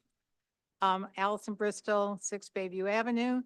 And first of all, as you all know, I was unable to attend the December 6th council meeting, but sent comments for public hearing on the 3I project, asking that they be read into the record at the meeting. As previous councils have done this, it didn't occur to me it wouldn't happen, and I totally can respect and understand that it's at the council's discretion to do so.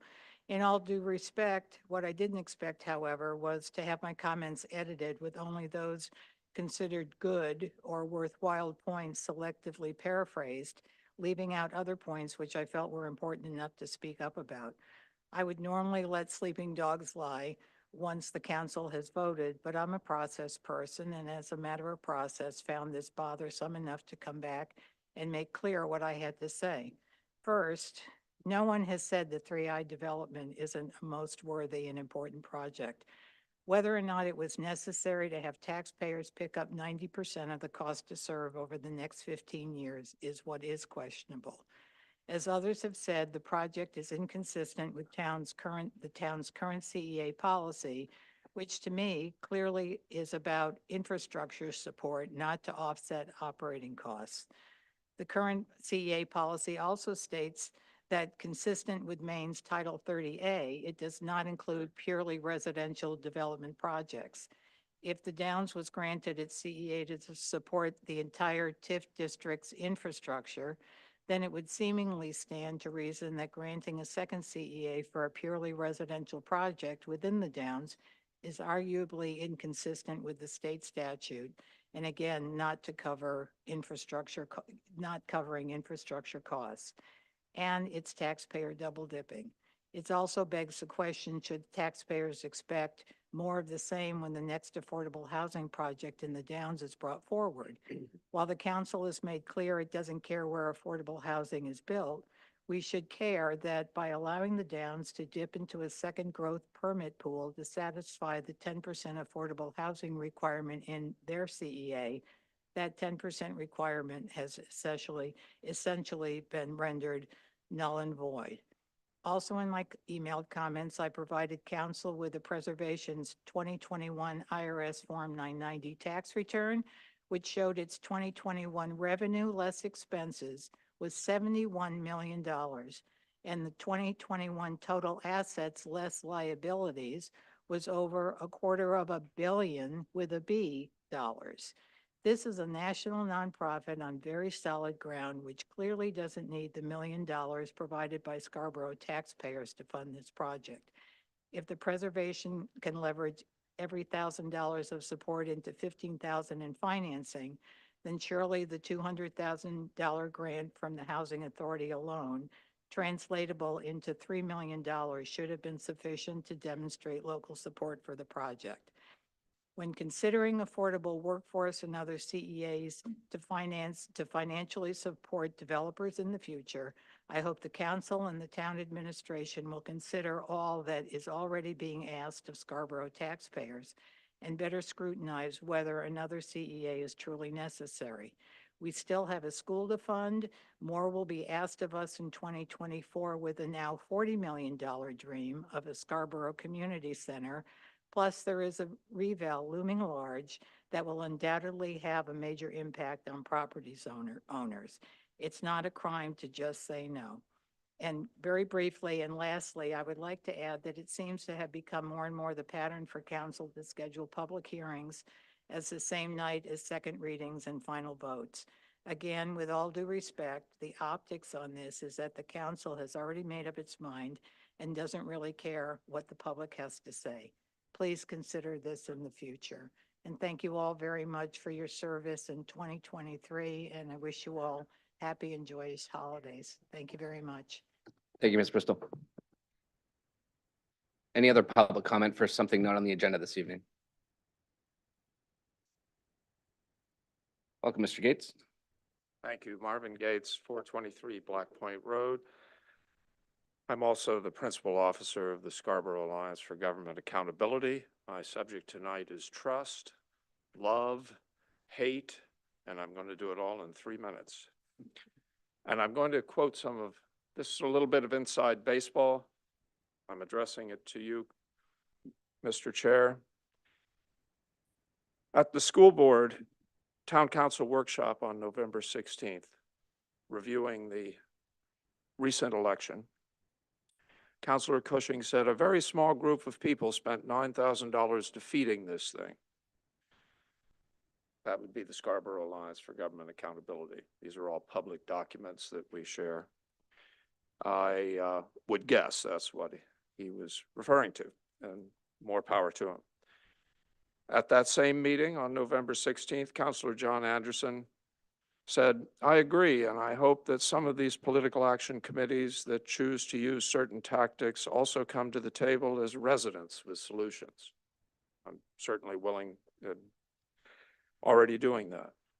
I want people, Councilor Anderson went on to say, I want people to not be afraid to participate out of fear that they're going to get attacked or have their image out, put in the paper, or see things in the paper that say things like, make your elected officials pay. I would respectfully say those are mischaracterizations of advertisements that the Scarborough Alliance for Government Accountability placed, but everybody is entitled to their opinions.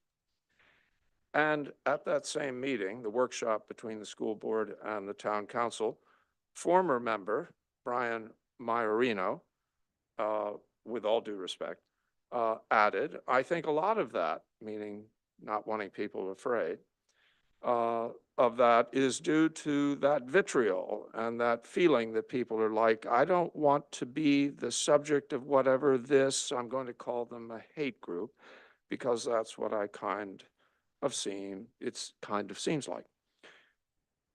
Again, at that moment in the meeting, and it was in this chamber and I was there, the word hate reminded me of something. I'd heard it before in this group, and I had to spend many, many hours reviewing, as we all do, meetings and transcribing them. And I'll save the person her name, but at the school building committee Q&A session on August 29th,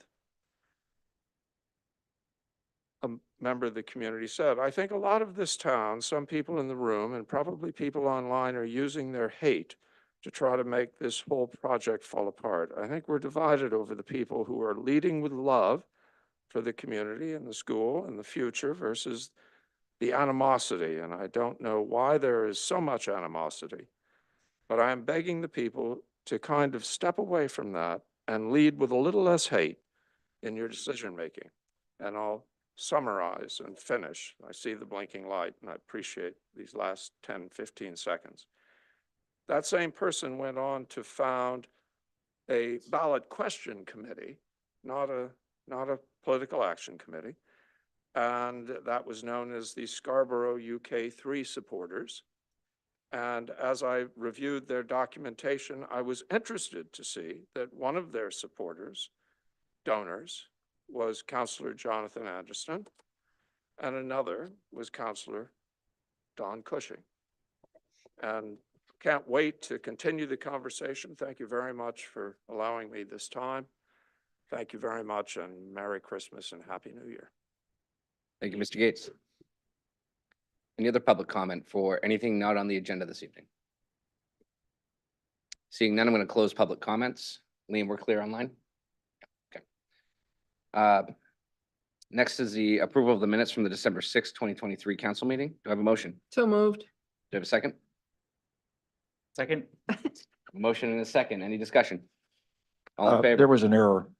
Maura Erickson's name is Moira. Thank you. Thank you. All in favor? Opposed? Sure, that is unanimous. Thank you. Adjustments to the agenda. I would like to make one adjustment here for resolution 23-006, which is the recognition of the high school Scarborough High School ladies championship team this evening. I'd like to move that up and then to be next on the agenda and then move everything else down below it in the current order. I'll make the motion. Is there a second? Second. Discussion? All in favor? Okay, sure, that's unanimous. So next, we're going to acknowledge the 2023 Scarborough High School ladies soccer team. I have a resolution here, and I'm going to read it out loud. And what I'd like to do is, after I'm done reading it, we're going to ask your coach to come up and approach the podium and give a couple words. I think he's earned that. And I'm sure the council might have a couple words afterwards. We'd like to invite all of you fine young ladies up here for a quick picture. And then on your way out, we have some pins and gifts to give you. So, all right. So, resolution 23-006 Scarborough High School girls soccer team. Be it resolved by the council of the town of Scarborough, Maine, that whereas the Scarborough High School girls soccer team did invest many hours of training in preparation for the 2023 Southern Maine Regional Championship and the State of Maine Class A Championship, and whereas the Scarborough High School girls soccer team did compete and win the 2023 Western Maine Regional Championship and the State of Maine Class A Championship. Now, therefore, be it resolved by the Scarborough Town Council in Town Council assembled that the following members of the Scarborough High School girls soccer team, their coach, assistant coaches, and athletic trainer are hereby recognized for the great honor they have brought to their team, their families, and the town of Scarborough. The Scarborough Town Council is proud of their efforts and hard work. I'm going to do my best with your team names. I am really sorry if I ruin a last name along the way.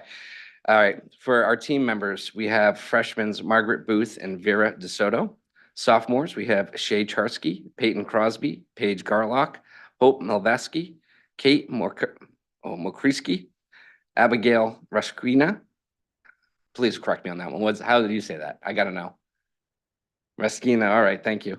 And Maya Taylor. Juniors, Sophia Rinaldi, Grace Carlista, Delia Favorite, Emerson Flaker, Megan Rumhart, Avery Charlin, Elizabeth Rumhart, and Sophia Nelson. Seniors, Fiona Betters, Talia Boreali, Lana Jaranovich, it's pretty close.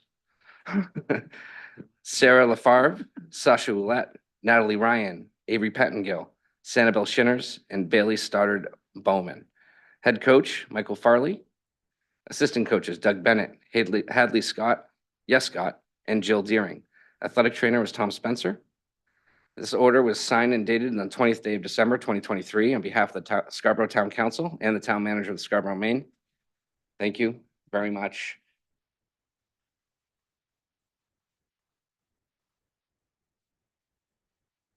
I'm gonna have Coach Bennett come up and give a quick couple words.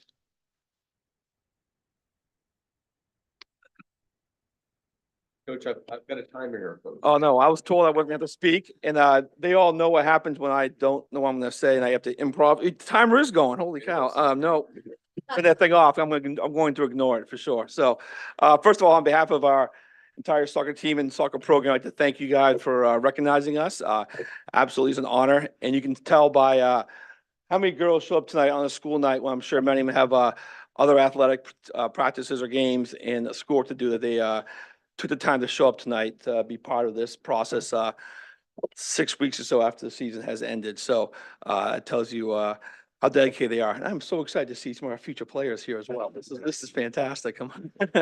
That's awesome. But I just like to also kind of just recognize like the back-to-back champions of the last 2 years where our team is 35-1, and that one loss was in overtime and pouring down rain, although we didn't show up at night. We probably deserved to lose that game. And we outscored our opponents 155-8 in the last 2 years. And as coaches, we joked of those 8 goals we gave up, 3 of them we scored on ourselves. So it's 158-5 in our book, because whatever goal it goes in, it still counts on our behalf. So we've absolutely dominated the state of Maine in the last couple of years. And we're playing the Class A level, the highest level the state has to offer. And everyone brings their best game.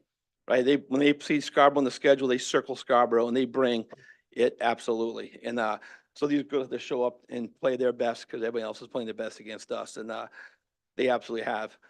But forget soccer; they are absolutely better human beings than they are soccer players. Soccer is one thing they do, and if you were to trace their lives 10, 20, 30 years from now, you'll see they'll do more amazing things as human beings than they ever did in the soccer field, and they're state champs. Whether they're going to go to college and the human beings they're going to become will be far greater than they are. And like I said, they are back-to-back state champs and have won 35 by the last 36 games they have played. So I'm honored to be a teacher, many of them. I'm honored to be their coach.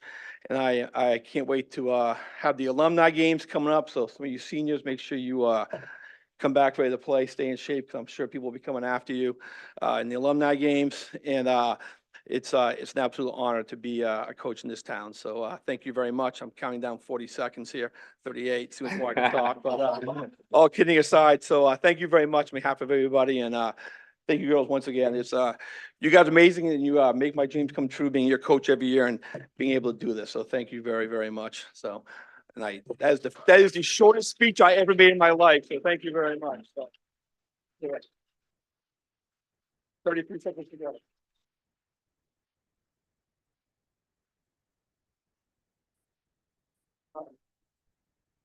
So while we assemble you in a line for a photograph, I do want to impart one little bit of wisdom for all you fine young ladies. Remember to go home and thank your parents, your friends, the ones that gave up their weekends watching you grow up through this town, spending nights away, sitting in pouring rain, watching you win. So well done. We're also super proud of you. But don't forget to thank your coaches and your parents along the way. All right. You getting up? Gosh, they're tall. You guys are tall. I got to go this way. You guys shift to the right. Shift to the right. Keep shifting, keep shifting, keep shifting, keep shifting, keep shifting. That's how they stop the goals from going in.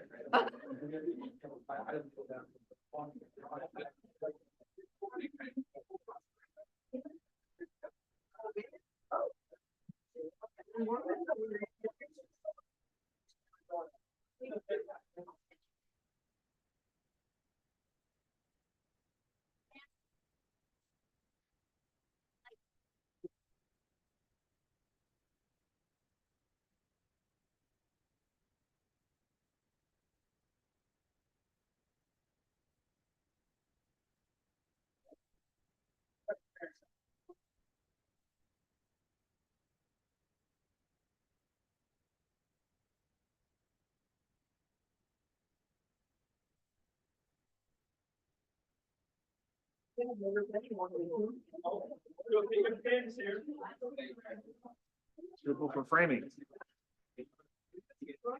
Girls. John? Yeah, when you get Are those going to the?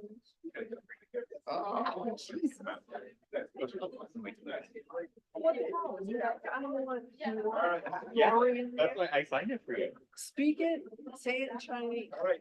You know. There we go. What's that mean? Oh. Well,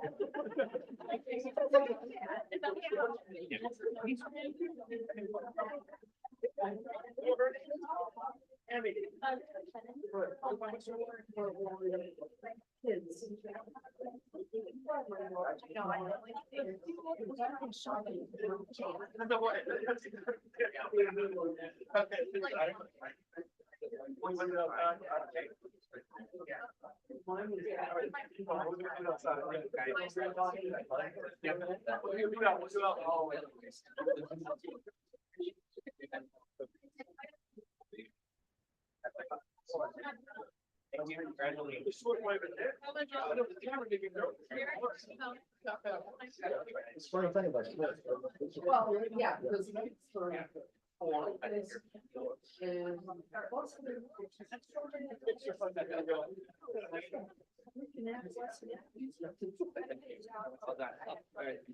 Yeah.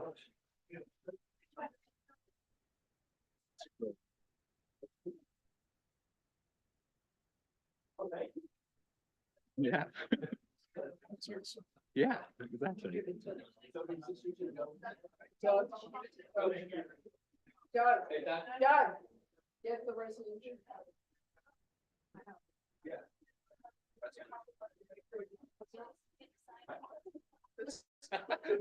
They can build it up. No, I have to. Love my wife. I did.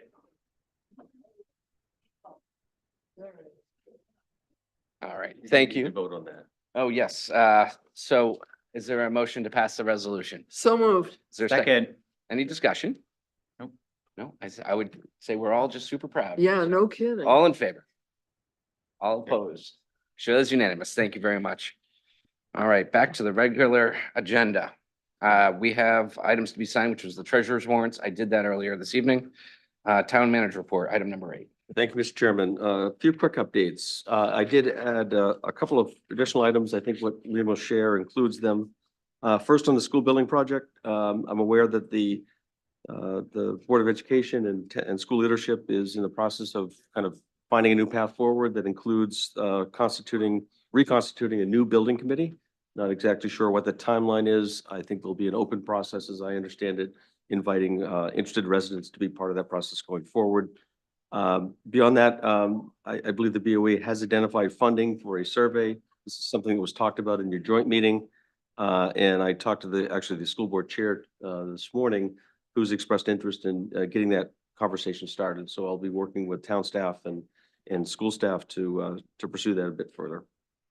Regarding the Eastern Trail Close the Gap, not much new to report other than I had a meeting with the new executive director of the Eastern Trail Management District and their board president. Very good and very good conversation, and I'll be certain to involve the executive director in my biweekly stakeholder meetings. So she'll be very well connected. The dredge project is going well. There's been some weather challenges that I think we've all experienced. They're no different. I was again asked to just remind the public to be aware of the ongoing construction activity on Western Beach, and so far so good. I think they're on schedule to complete pretty much on their expected schedule by the end of the year. Pine Point improvements, the cranes have yet to arrive, which is more than a bit of frustration. Yet there is ongoing work at the foot pier, rails, and other wood improvement work is underway, and that will be followed by cross bracing, and then they'll move to the commercial pier. I believe there will be a day or two that may have to be shut down. We'll certainly coordinate with the fishermen that continue to operate and work off the dock. I don't expect there'll be any issues there. With respect to the revaluation process, we do have a workshop scheduled with council later in January. But I assure you the assessor is fast at work. He's fully involved in the statistical review and update. I know Councilor Anderson has expressed kind of a keen interest in the matter and has promised to kind of lean in a bit further into the ins and outs of that revaluation process and perhaps has some comments later. The assessor is also doing some very direct outreach to neighborhood groups, including some of the organized groups in town, wanting to make them aware of his process and get their input should they wish to offer it. And I guess the final thing, and Liam, you could turn to it, I think it's the second page here. It's way too small, but this will be the subject of, actually, next page after that. Subject of some conversation, I believe, at the Communications Committee and perhaps elsewhere, but the assessors put together a very detailed communications timeline that identifies communication opportunities. He's produced a lot of this collateral material already, and he's going to be, I think, very thoughtful as to using the various different communication vehicles that we have at our disposal. So the point of this is really to demonstrate that we're well underway. I think the assessor, I know he has a very clear program in terms of keeping everyone apprised at where he is at the different levels of the process. The community survey, we do have, we expect any day now the raw results of the survey. And then following that next week, we will be getting the report, if you will, from our consultant that will provide some perhaps better insight. We are scheduled to have a workshop with this council on January 3rd, which our consultant will attend and present those results to us. I would just mention in passing that there were officially 608 responses, and our goal was to get to at least 600 to be statistically significant. So we're confident that we've met that standard. And again, I think we're all interested in those results. Part of his presentation will be doing some comparative analysis to the benchmark year of 3 years ago and see how we've fared since then. I want to acknowledge Brian Longstaff on our staff. He's our zoning administrator. He was recognized a couple weeks ago as the 2023 Code Officer of the Year for the state of Maine. Always great to be recognized by your peers. We have particular insight to his talents, but it's great to have his peers acknowledge him as well, and I was pleased to be there at the ceremony. In addition, Avenue 2, this is a matter Councilor Hamel, actually before he was a councilor, was interested and involved in and continues to be. Avenue 2 is the subject of a discontinuance by this body some years ago. And in exchange, we want to ensure that public access continues to be afforded through from King Street down to the water. One of the landowners we're aware is going to be applying for a permit to relocate that path. And so we'll have some obvious interest in those details. And I promised Councilor Hamel to provide him that detail when I have it. And I'm certainly pleased to do that with you as well. So that's an ongoing matter. Our traffic calming policy, to the point raised at the podium earlier, We do have a draft policy. It landed in my inbox today, so I haven't had a chance to look at it. But as I've reported in the past, my quick review confirmed that it's really kind of process oriented and identifies kind of how to initiate this process. The real key to this, I think, is going to be what they're terming as a bit of a toolbox, which will go through and identify the different type of traffic calming options that are available to us. And I think that's the piece the residents will be most interested in. We've reached out to GPCOG and are looking for their input on all of the above. And we have a meeting scheduled early in the new year. Transportation Committee will be taking it up on January 9th. And I believe Councilor Anderson and Chief Holmquist and perhaps others will be reconvening with the Maple Avenue folks on January 16th. So I think we're showing good progress and hitting the marks that we put out about a month ago. No surprise, but we are beginning our budget development process for FY25. We had an internal meeting today. I know the school is well on their way. As we think about how we're going to organize our thoughts this year, we expect that there'll be kind of three major themes that we'll probably focus on. The ongoing challenge that we're experiencing with employee retention and recruitment is going to be a big focus area, continue to be. Shouldn't be a big surprise to anyone. Also, the results of the community survey, we'll have those very fresh and relevant feedback and hope that we can consider that input as part of the budget priorities as well. And lastly, to the extent that the council identifies goals that we can help you achieve, we'll be mindful of those in our budget proposal as well. One item not on this list, but 3i Home, I did hear yesterday they were unsuccessful in their funding. That was a pending item when they appeared before you 2 weeks ago. However, they do intend to apply for a different program this spring and seem somewhat optimistic. But at this point, I know they're working with the seller of the property to extend their purchase and sale agreement to buy a little more time, and I am advised that that's going to happen. So hopefully they're successful in the spring. And lastly, just want to mention the SEDCO Board of Directors, which I participate in. They have a joint meeting with their counterparts in Gorham tomorrow. This is their normal monthly meeting. And to my great surprise and delight, Gorham's bringing 10 individuals, 2 members of staff, and then other citizen volunteers to this group. The meeting will be tomorrow morning, and Hannaford headquarters is going to host that meeting for us. So very interested in reporting the results of that. And forgive me, I'm not sure who is John is the liaison to that group. I'm not sure if you're able to attend. Mm-hmm. So we'll report next time we get together in January. So with that, Mr. Chairman, I am complete and available for questions. Thank you, Tom. Any questions for Tom? Yes, Mr. Cushing. Tom, relative to the communication plan for the audit, what are the objectives of the communication plan? I noticed that there was a whole timeline, and you'll probably hear this from me more than once, but I'm always concerned about the message. What is it that we want taxpayers to understand about the audit? And what vehicles will we use to get that message across? So I think outlining the timeline makes great sense. It looks to me like there are multiple opportunities, but it's been my observation that one of the things that is missing in a lot of our communication is the top line, which is what are we trying to say? Who are we trying to say it to? Why are we trying to say it? So as long as we're early along in that process, it seems to me that it would be maybe a good idea to kind of build that in up front. I mean, and I'm sure, you know, people who are in it every day are saying this, well, it's obvious. I mean, we want them to understand, you know, what an audit is and that it won't increase their taxes and blah, blah, blah. But I think it's very important to be explicit about that stuff out on the front end.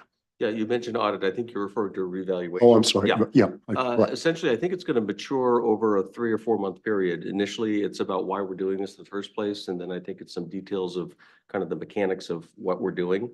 And then as results get closer, there's going to be a little more fine tuned. But I believe you're on the communications committee. I think this matter will be discussed at perhaps more depth at that level. And I encourage you to certainly be involved. Yeah. Thank you. Can I just add, you know, what we have here in this plan is like 20 times more than other communities tend to do when it comes to this. So, and talking with Nick briefly, you know, a lot of his partners really just do the basic communications, which is they tell they're doing their work and then all of a sudden somebody gets the bill. And then there's a lot of friction. And I think the one great thing about our assessor and the assessor team, and I think it speaks to the town in general, is that we're so citizen centric in making sure that we try and bring the public along with this, because it does have impact. And there was a huge, which you probably experienced back in town when this was last done, a lot of issues, and it had partially to do with the long time period, I think, between revals that took a lot of people by surprise. And so this is trying to represent some of those learnings and really make sure we're bringing the public along.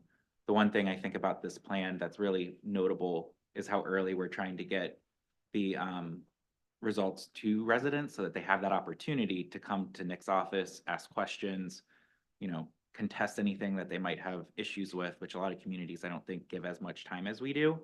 So I think it's really about bringing people along, helping with the change, and making sure that they know what to do when they have concerns or questions and work with the assessor's office. So this to me is like phenomenal to see the level of detail in terms of how we're trying to communicate. I do agree with Councilor Cushing. It would be nice to kind of have the key messages that are happening each quarter or each phase, just to make sure that we're clear on what we want to communicate to the public. Yeah, I might suggest you look at the top, the green on the top that I think really suggests the sort of purpose of the different phases of the communication plan. And we're open to input and suggestions, whether we've got that right, if it's too much or too little, or we should accentuate something a bit more.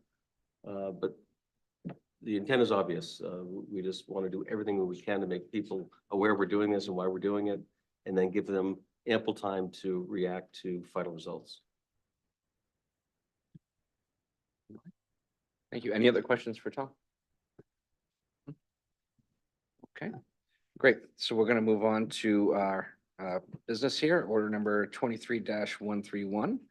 It's public hearing and second reading on the new request for a cannabis establishment license from Arthur Oliveira, DBA Rare LLC, located at 10 Snow Canning Road for a medical cannabis products manufacturing facility. Liam? Sure, thank you. So I'm gonna make some perhaps more expanded comments on this one, just in response to, I think, some of the discussion that occurred at the last meeting. First of all, I just want to make a distinction here that this is for a medical cannabis products manufacturing facility. So it's in the Pine Point overlay, but that is permitted to be licensed by the council. It's not subject to the moratorium. And in speaking with a constituent this afternoon, it's important to note that under this license, they do not have the ability to cultivate marijuana or cannabis. So again, the overarching concern in that area in town right now is appears to be odor. Generally speaking, manufacturing facilities do not have the propensity for odor concerns in the same way that cultivation does. My understanding also is that this is a suite that's replacing a suite that was previously used for cultivation. So in that sense, it's actually replacing a more odorous operation with a less odorous operation.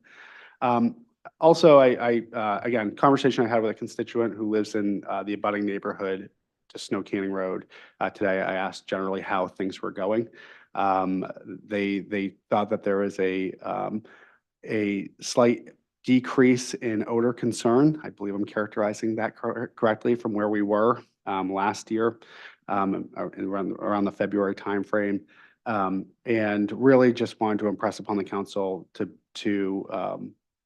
I think that they continue to want the focus of the council to be on odor, cannabis odor in this area of town and more broadly. I know that there are probably going to be some additional conversations at the council level coming up, but really just didn't want this to fall off the radar screen and think that everything was perfect. There's still concerns, there's still issues. Again, I know that the building owner continues to work towards solving those issues, but that was sort of summarizing this constituent's comments, what she wanted me to share this evening with the council. She also emailed the council, so you have some of those concerns as well. Thank you, Liam. We do have an opportunity for public comment on this. If there's anyone here that'd like to speak, please approach the podium.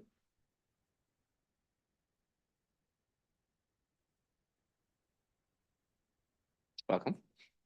Hi there. Good evening. Darlene Smith, 10 Beckford Street. I feel like you hear from us every 2 weeks because every 2 weeks cannabis is on the agenda. So here we are tonight. There's 5 on tonight's agenda, 2 food handler and 3 others. I just We have less than 8 weeks left of a 1-year moratorium and nothing's happened. I throw that back to you. And unfortunately, I have not seen a meeting for, I think, John, you're the chair now of the, who's the chair? You're the chair. Ordinance. I haven't seen an ordinance committee meeting since October. So I've been meaning to, kind of keep an eye on that process. And unfortunately, it's my understanding that revisions have to come up through ordinance to be recommended first to the council, even though each and every one of you have verbally spoken on the record saying, we need to work on this. This has to happen. So, I mean, I believe February 12th is the end of the moratorium, which is, in my mind, was supposed to be like a Band-Aid for the process to work through the process. And we're not seeing much work getting done. So I'd just like to know from the council what the plan is on that, when we're going to see it on an agenda. And I'd like to see cultivation completely out of the Pine Point overlay. I think that everybody believes that that was probably a mistake.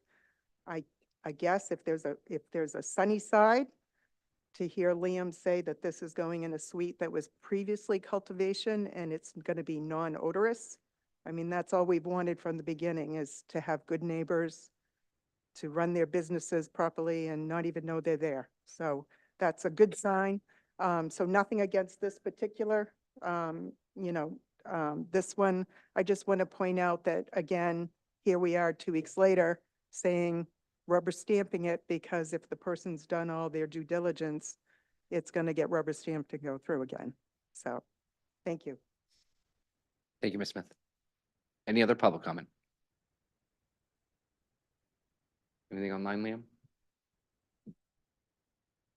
Okay, with that, I'm going to close public comment.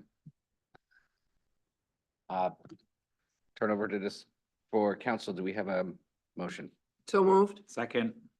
A motion and a second discussion? Ms. Katarina?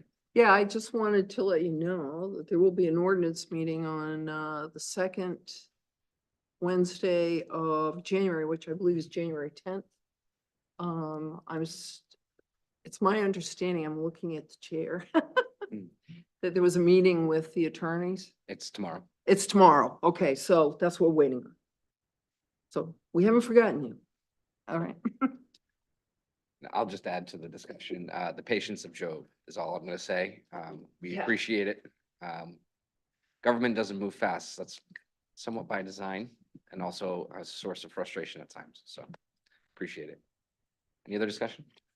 My understanding is that both of the items on the agenda tonight produce no net new facilities. So we've got one that's been in process for some time, and we have another one that is a replacement. So, because I think if it were brand new and additional, I'd probably be voting no. So I think we do need an ordinance, and we do need to respond to the issue of cultivation. And I am on the record as saying that. Thanks. Thank you, Mr. Cushing. Councilor Anderson. You first. So, again, this is nothing against this particular applicant, and I know by process, they've met all the requirements and I should be voting yes. But I personally feel like we should not have cultivation or manufacturing in the Pine Point overlay. I think that was, perhaps an oversight when the whole ordinance was put together, when we were looking at things. Again, I can see why that choice was made. I think we've consistently heard from residents who live on Holly Street, Bickford Street, the Pine Point residents, more about the cultivation and the odor, but out of principle and out of thinking about from a zoning perspective, does this area really appropriate for it? I'm not going to support it tonight or any other item that's in the Pine Point overlay, just because I feel like I want to see stuff change. I want to see us update the zoning. I know it's not as easy as just removing it. I think there are things that we have to do legally to respect the businesses that are in place. But personally, I think it's time to take a position. And so I'm taking a position tonight and going to vote no on this and any other marijuana things coming forward for the Pine Point overlay until we have an updated ordinance and updated zoning. Thank you, Councilor Anderson. Councilor Hamel. Yeah, there's been a lot of history in this. This is my neighborhood. So it goes back a ways. I think originally that overlay district was incorrectly expanded to go to the other side of the railroad tracks. We never rolled it back after making that mistake. So it pulled in Holly Street and Bickford Street. Should have never been there in the first place. So, we've not done what we should have done in the past, and I don't think that there is any justification for expanding marijuana activities at that location. So, and I'm looking forward to us taking another look at the moratorium and everything. I read the emails and I see the activity, and people are complaining in places where there's manufacturing where there were never complaints before. So, the concentration is, I'm not in favor of expanding it at all until we get a better handle on it. And the process simply has failed, has not worked. So not pointing fingers, just being honest. So I will not support this. Thank you.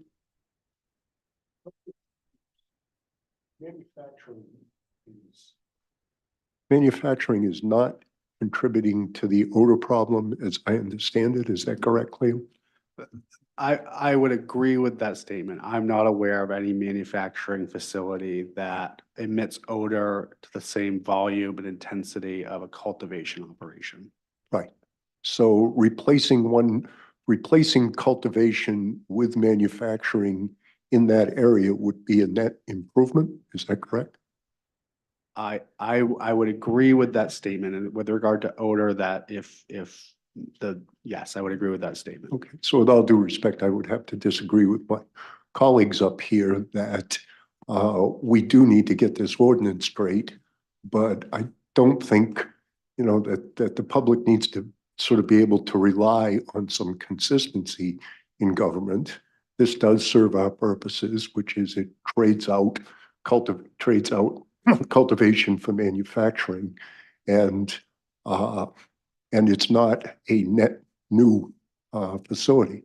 So in that case, I'm going to support it tonight because it's replacing non-stinky marijuana with, right. So, yeah. So I'll weigh in now. I for a long time have thought that just the general the expansion of cannabis activities in the town of Scarborough hasn't had, quote unquote, the net benefit effect. That said, we do have a set of ordinances in place that allow for this. There are certain activities that we can't even stop because of state law. Those are facts. I would hate to penalize the last applicant coming through just because now it's culminated to something different. It just doesn't seem like a fair application of our ordinances or our licensing procedures. I will 100% agree with the fact that we need to get it out of the Pine Point area altogether. I think we should have caps. If even allow this type of activity at all. I don't think it's a great look for our community. So, feeling torn is an understatement. We need to get our ordinances correct. We need to get our zoning correct. And I think that needs to be a focus of this council, and it needs to happen quickly. As mentioned earlier, I meet with the attorney, Tom, and then hopefully Councilor Seither is feeling a little bit better.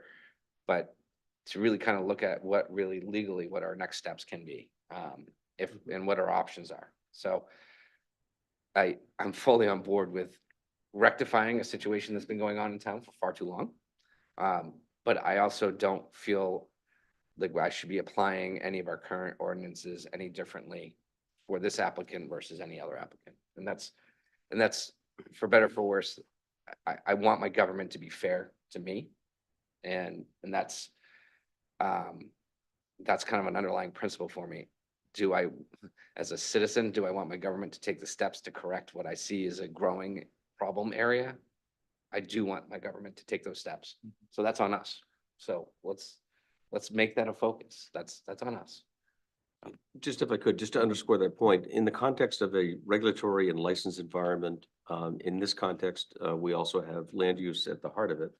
At the very least, I would advise if you were to, considering denying a license, you ought to articulate your reasons for doing so. In fact, I suspect the town attorney, if he were here, would advise that in the context of licensing, so long as the applicant has met all of the stated requirements of your ordinance, you really need to have a rational reason for denying it otherwise. Point of information, what's the rules around abstaining from voting? You can't, you know, can't. yes or no. There's typically, you're compelled to vote unless you've got some conflict or other reason for the abstention.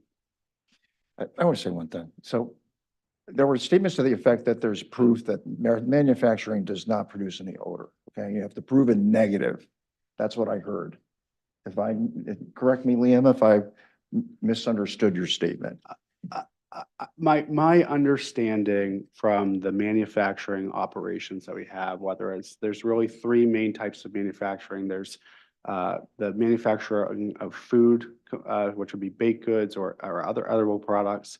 There's non-hazardous extraction and hazardous extraction. I believe we only have two hazardous extraction entities in town. The majority of them are food manufacturing operations, and that they produce significantly less. And I would say that I am not aware of any facility that has an odor that escapes the footprint of their property that are manufacturing products. So the volume of odor is significantly less, to the point where I do not believe that manufacturing operations contribute to the odor concerns in the town of Scarborough. So the only thing I'm going to say to that, talk to the people that live there, okay? And if our measures and our votes don't go the way that the public is asking us to go, and we need to change ordinances in order to make sure that we're following, you know, proper process, that's the way we're going on this, you know, and we're going to go at it from an entirely different tack. So we'll be learning, you'll be hearing more about that, but we're not going back to the same old process that was in place that was supposed to solve the problem during the moratorium. Pushing. Yes, Mr. Chairman, I think Councilor Hamel is exactly on point. We need to fix this thing. But I really want to underscore the point that you made, is we need our government to be fair. And from the perspective of somebody who goes out there and reads the rules, follows the rules, submits an application, and that happens to come at a time when there's public protest that is telling us to change. Well, we need to do both. We need to honor the process that is in place now, and we need to move quickly to make some changes so that other people, business people, can have the kind of predictability that business people need from their government. If I'm being told by the town manager and advice of council that I have to vote a certain way, is that what you're telling us?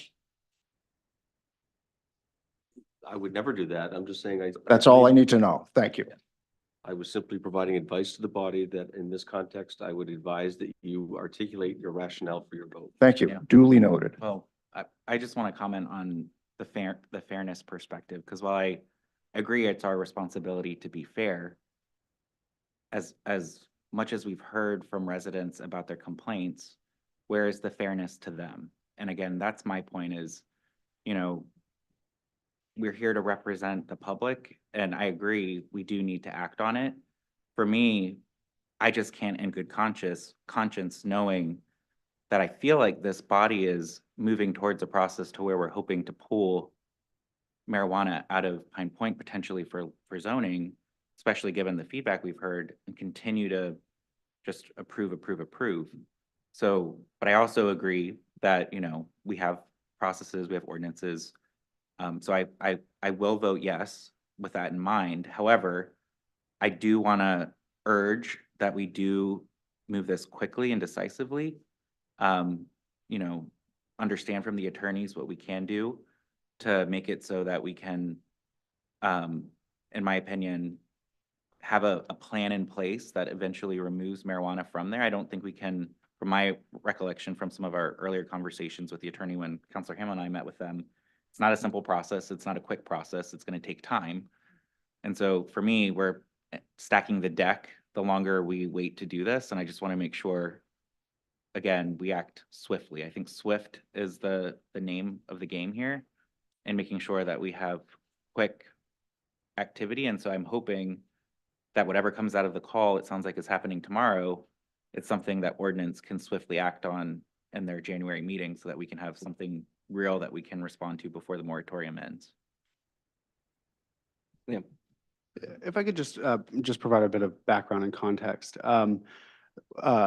Again, everyone should recall that the changes that this council made to the ordinance in August were intended to more effectively mitigate the overarching concern of cannabis odor.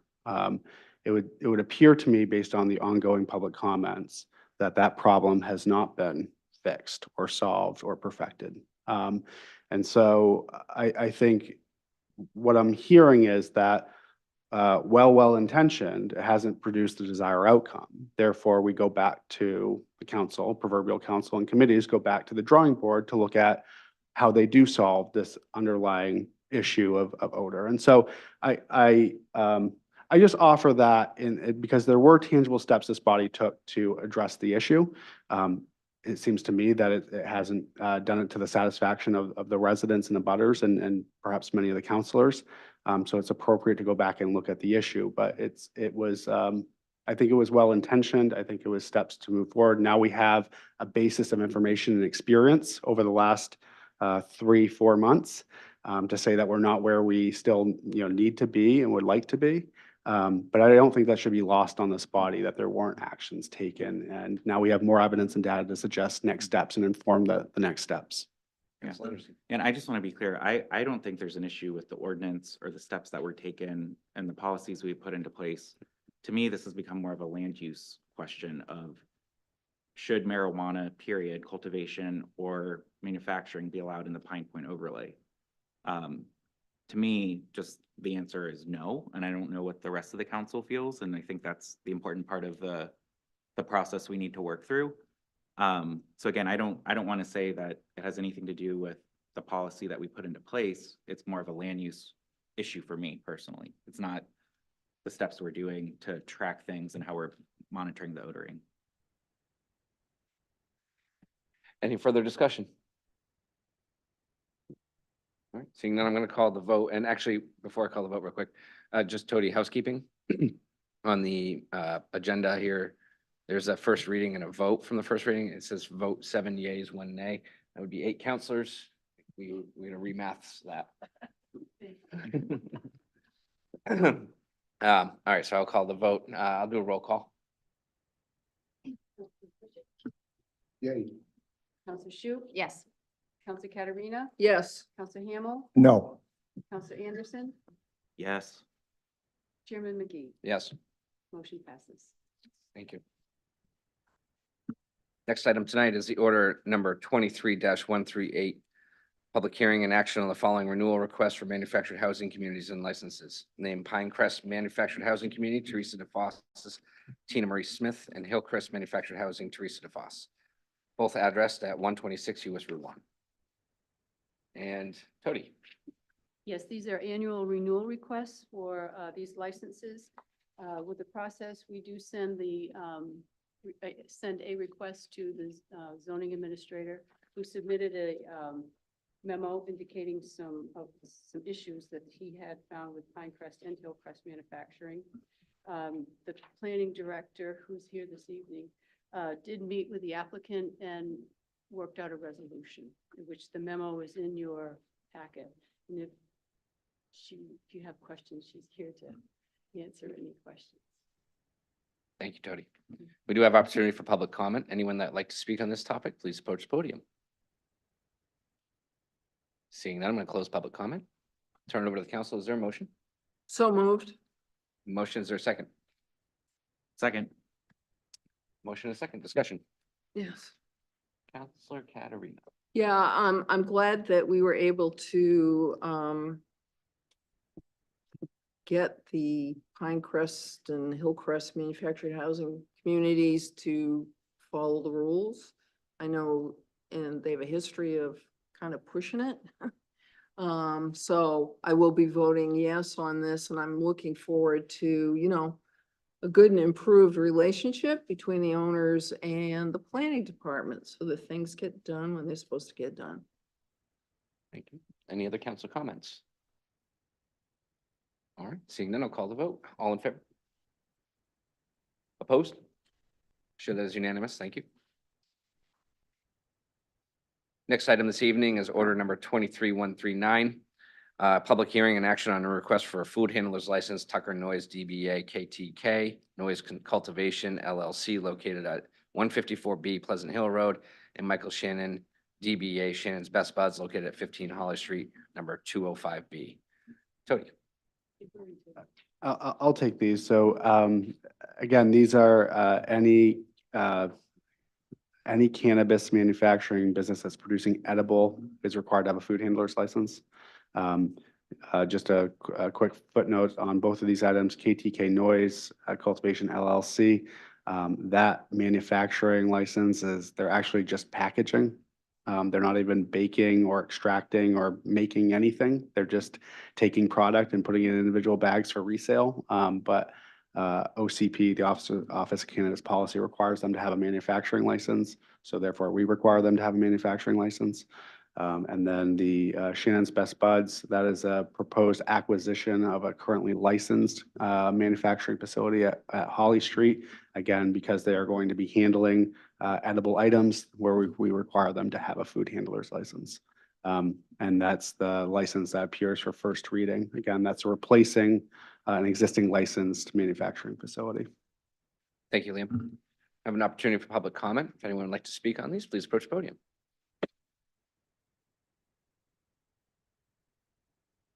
Welcome back, Ms. Smith.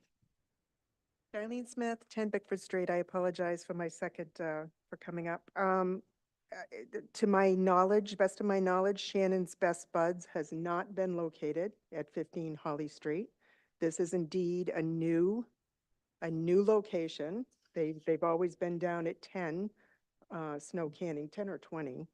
And again, this is the third company going into a very small business park at the end of a dead-end street of residence. This is a residential street again. We've had no problems with the previous two that are there. They're fine neighbors, and I'm hoping this one is a fine neighbor as well.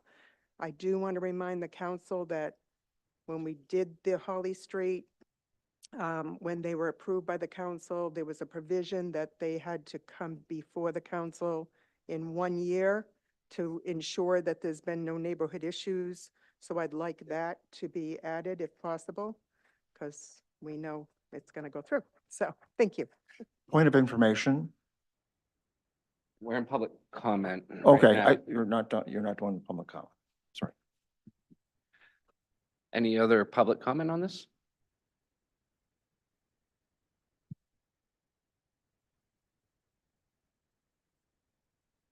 I just want to say a quick point.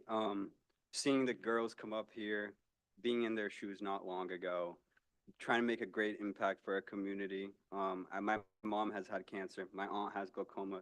Two of my best friends are diagnosed with rare cancers that they're currently fighting.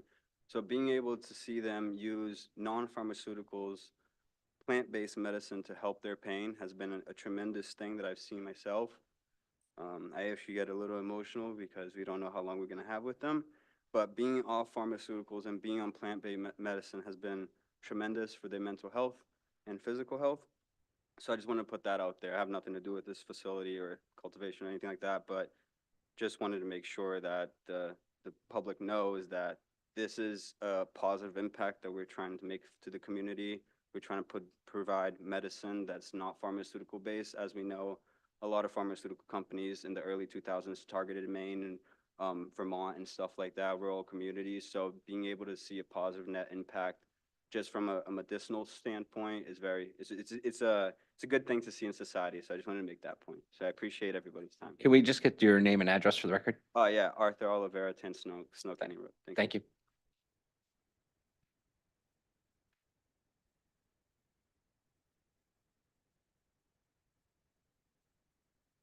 Mr. Rabideau, welcome. Dave Rabideau, 10 Bickford Street.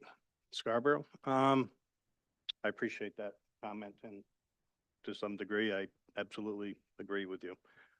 The issue's been odor, and in this item in particular, we have somebody new moving into 15 Holly Street. So, as I stated in the fall of 2022, our objection isn't manufacturing. Our objection is the location of 15 Holly Street, which is less than 100 feet from my house, and it's less than 35 feet from my neighbor's house. So acknowledging that the odor generally, from manufacturing, generally stays within the footprint, I don't know how we can say that it's not going to make it 35 feet away. So I object to the location. I object to it being in the Pine Point overlay, the industrial overlay. I like to think of us as a TVC 4, which is the Town Village Center number 4. That's where I live. So I appreciate the opportunity to talk. I think 15 Holly Street is a bad location. It's too close, and we shouldn't have any businesses there. Thanks. Thank you. Any public comment?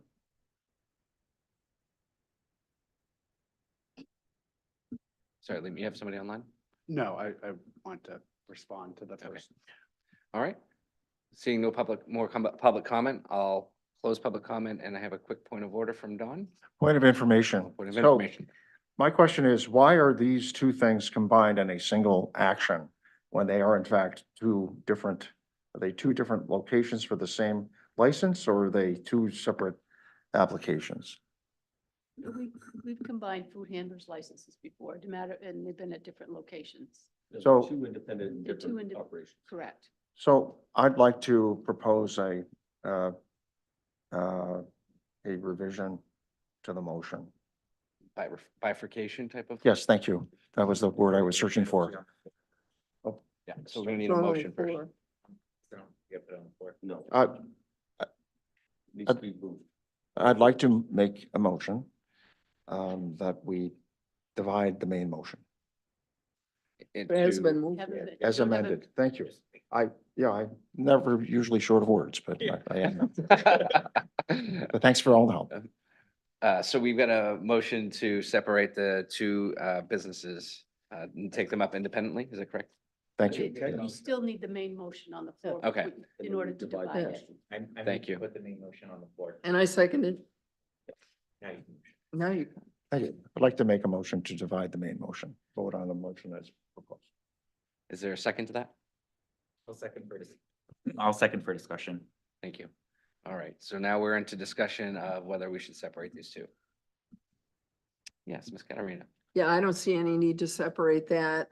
This is no different than any other food handlers licenses that we do. This is strictly a license that's required if you provide foodstuffs. I know because my husband has to get one for his beef selling honey at the door. And sometimes we have lists and it'll be like someone selling honey and someone with doing something else and something else. So I don't see any need to divide this. Any other discussion on that? Okay, I'll close discussion and call a vote on the amended, on the motion. Yes, Councilor Hamel. Can I withdraw the motion? I'll withdraw my second. Okay. And we're back to the main motion. And can I ask a clarifying question? And one of the comments from the public was we're now adding a third business into that park. But did I hear you say in your opening that they're buying the existing? It's a proposed acquisition of a licensed establishment, Alpine Cannabis, which was licensed last year so it's a replacement of an existing, so there's still only be two cannabis manufacturing operations. We're not within adding this. another business We're into we're there? not, we're not adding, again, it's a proposed acquisition. It's still subject to being granted a license and all the other pieces. So it's not not adding square footage of cannabis operation at 15 Holly Street. It's just replacing an existing operation. And the other comment, if that business wished to remain licensed in the town, Alpine Cannabis, they would have come back before council on or about the 15th of February, but they're proposing to sell their business. And so if they obtain their licenses here, would all of these fall under that 1-year rule, would they would be back individually again? You can grant the license with certain conditions, and if you wanted to grant a second reading, Shannon's Best Buds, which is a licensed cultivation operation at 10 Snow Canyon Road. This is a manufacturing license, so they won't be doing any cultivation, they'd be doing manufacturing under the same DBA. With granting that license, you could put conditions that say it needs to come back before council for renewal. Thank you. Discussion. Councilor Hamel. The expression dancing on the head of a pin comes to mind. And there was a technicality here. Those businesses should have never been expanded, or that the industrial overlay district should never have been expanded to include Holly Street and Bickford Street. So, I know where this is going to go, and I have no problem with voting no, as you know. And I just, enough already. I mean, we've just got to kind of pivot on this thing. And this is like death by 1,000 pinpricks. So I'm kind of vote no on this. Councilor Anderson. I just have more of a request that, Liam, some of the stuff you shared would be helpful to have in the packet in the background. Probably not in the food handler's license for this one, but at least, some of the things you're sharing about acquisition. And I would also ask, going forward, especially as any new requests come forward, can we just kind of keep that running count of how many licenses we've issued, where we've issued them, just so that we know net where we're standing? Because I think that was a question we had last time as a council, is like, where are we tracking with all of these? And I think trying to standardize how we report that out in the memo would be helpful, just for the council and the public to see, and to make sure that we address some of the confusion that some of these things come up. Because I was actually wondering the same thing. Is this a third institution? But knowing it's a, acquisition of an existing one is better than adding a third. Again, I still feel strongly we need to revisit the land use, but again, I'm going to vote yes to support this tonight. Councilor Bishop. Yes, Liam, do we have any more licenses in the pipeline? I don't know where we've shifted the administrative oversight of that to the clerk's office. I'd have to check in with the assistant clerk, Kristen Barth, on that. Because one thing that we could do quickly is extend the moratorium to include manufacturing while we figure out the rest of it. And that basically would leave us exactly where we are now. I would just add that we do have a conversation tomorrow with the town attorney, and hopefully all of the options that might be available to us are Good. laid out clearly. Ask him that question. Thanks. One other thing related to that, if I may, this is a question, a point of information. I recall when we went through this before, there was some discussion to the effect that if we were ever able to get support for changing the zoning, that whatever operations that are there now and whatever operations you're going to approve between now and then are would be grandfathered. So they'd be able to stay there. You're not going to take their licenses away or their operations away. They would remain there. I think that's necessarily true. I think that will also be a question that we have for the attorney tomorrow. Grandfathering is a concept for land use purposes. Licensing is a whole different kettle of fish. And I think we're walking on the edge of that knife. Okay. So without rehashing my comments from the first time around, I'm going to do what I think is fair at this moment in time. Maybe not to everyone in the room, but those that have applied. So we'll call the vote. All in favor? Opposed? Show that's 5-1. Thank you. On to old business, order number 23-132, second reading on the request to approve the expenditure in the amount of not to exceed $210,000 from the Land Acquisition Reserve Fund for the purpose of purchasing property located at 50 Hanson Road, located more specifically identified by the Scarborough Tax Assessor's Map R001, Lot 7, as recommended by the Parks and Conservation Land Board, and authorize the town manager to execute any and all documents as are necessary to protect the town's interest. And this is going to be presented to us by Andrew Mackey is here this evening, although it might be awkward for him to be the one presenting it. I'll fumble through it the best I can. This recommendation is before you, submitted by the Parks and Conservation Land Board. Just as a reminder, this board was created expressly for this purpose, to review and evaluate and recommend to the council when matters of conservation matters come before the town. They've done so, and so this comes with their, shall I say, full-throated recommendation of support. Thank you. We do have opportunity for public comment. If there's anyone here that would like to speak on this, please approach the podium. Seeing none, I'll close public comments. Is there a motion? So moved. Second. Motion and a second, discussion. Yes. Sure. I mean, I just want to reiterate my comments from the last meeting that, I mean, I know this is only 18 acres, but it, like, I love the letter that it's like the wow factor of it. I mean, the connectivity of this is huge. And so again, we got 18 acres going towards our 30 by 30 and we're building towards the connectivity as well. So this is great. Yeah, thanks. I did happen to have a chance to discuss with Mr. Mackey earlier this parcel. And you're right, that connectivity is being able to go from portion of the town down to another one. It's a huge bridge for some of our public land access. So very happy to support this tonight. Yes. I'm a fan of this work. I did have a couple of questions about the road systems though that are kind of around this. Can you describe what neighborhood this is in? I can't really tell from the map. This is essentially off Broad Turn Road. Hanson Road is the frontage of this parcel. Okay. The parcel, as it's shown here, is outlined in yellow. Okay. And Hanson Road is the frontage, if you will. Great. Okay, great. Thank you. Thanks. Any other questions? All right, call the vote. All in favor? Opposed? Show that as unanimous. Thank you. New business, order number 23-140, first reading and schedule a public hearing and second reading on the new request for a cannabis establishment license from Michael Shannon, DBA Shannon's Best Buds, located at 15 Holly Street, number 205B, for a medical cannabis products manufacturing facility, and Christopher McNeil, DBA Rose Smoke LLC, located at 3 Commercial Road, for a medical cannabis products manufacturing facility. Liam. So we've spoken about Shannon's Best Buds. Again, this is the proposed acquisition of Alpine Cannabis for a medical cannabis facility at 15 Holly Street. Rose Smoke LLC, located on 3 Commercial for medical cannabis products. This is an entity that, due to the nature of their operation, they have multiple licenses with us. They are a medical cultivator. They've already been licensed by the town. But due to the nature of their manufacturing operations, they have one component that is a lab extraction and another component that's edibles. They require 2 separate licenses.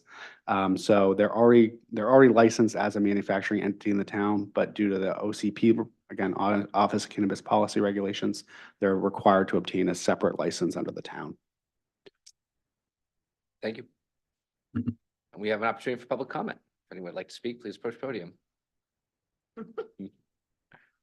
All right, seeing none, I'm going to close public comment. Turn this over to the council. Is there a motion? So moved. Second. I have a motion and a second. Discussion. Councilor Hamel. Can you clarify the location for me here? Because I'm looking at a tiny phone because the big screen just ran out of juice.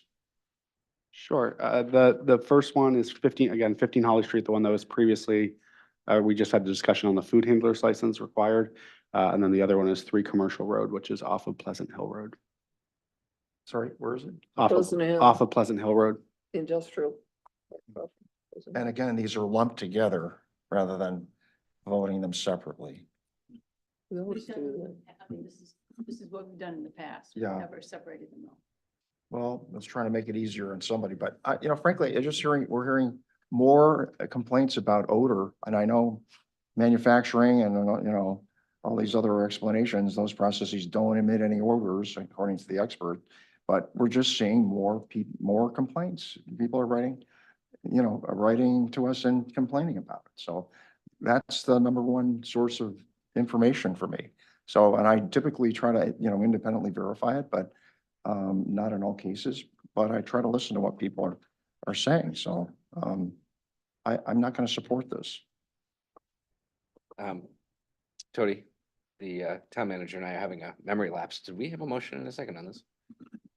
Yes. Excellent. Thank you. I was asleep. That's right, the Senior promise moment there. statement. Yep. Council Anderson. Yeah, so I have a couple questions about the facility that's located at 3 Commercial Road. Have we received any complaints from residents for that particular facility? We have received odor complaints, and there are two, there's a cultivation component to 3 Commercial, and we also have another cultivation component, another cultivation operation license at 4 Commercial. Mhm. So we have received complaints regarding odor, in that area of town, immediately abutting this property, correct? Is this particular business, do they have a cultivation license as well? They do. Okay. Because I know this, I think for us, this was the specific building that one of the residents had recently emailed us on, where they were expressing was. concerns. Mhm. And I think in talking with them, one of the concerns they have, this may be an issue with the policy, like they feel strongly because of the lack of housing in that area, that they'll never meet the threshold of complaints. And so that, again, that's just a perspective that they shared. I don't know if that's, accurate or not, but I think that was the perspective was, while they're gonna report it, they're not sure it's ever gonna meet the threshold for any action. Counselor Katarina. If it makes you feel better, Counselor Anderson, I'm one of the complainants. No, you are? Because my real estate office with which I am affiliated is over in that area in one of the residential, and I have called Liam when I've been over there, and Liam can attest to that, and also a couple times when I've just been driving along. So it's not just over on Pine Point. I mean, that's why I'm gonna be very interested in what the attorney has to say, because as all of you know, I've been on the Maine Municipal Legislative Policy Committee, and the marijuana, cannabis, excuse me, I gotta use the new term, cannabis, issue is it got bifurcated. I've talked about that before, you've got medical and then you've got recreational. There's different rules for medical than there is for recreational. The state, there were some members of the state Senate, one person in particular who I shall not name, but anyway, who really wanted to make cannabis part of the food constitution, so you can't regulate it at all. So this is the stuff we're dealing with, and I don't really know what's going on in the office of what do they call it, marijuana policy? Excuse me, I'm sorry, I'm getting old and I'm just reverting to the old terms. But anyway, the cannabis policy, so just so everyone will know that this may not be an easy fix. You know what we went through to begin with, may not be an easy fix, but I'm hopeful. So anyway. I have just a point of clarification for me. These both say they're medical. Do we have any regulating authority over the medical side of this? That's what I. We have regulating, yes, we have regulating authority over all of it. The issues that come in and that arguably are in dispute is when you have a medical, when you have someone with a caregiver's license, a municipality doesn't have the ability to do things like cap licenses or strictly prohibit, but we do regulate it in the form of, we have standards, which again, the subject of the discussion this evening has been maybe a failure to meet some standards for regulation. And we can prescribe where those operations can exist, which we also do through our ordinance. I'll leave it there. So yes, you can regulate medical. There are some nuances to medical and caregiver licenses, which are also, as Councilor Katarina alluded to, are evolving. And again, I expect we'll get a good education tomorrow. These are 2 new requests, is that correct? It's first readings, right?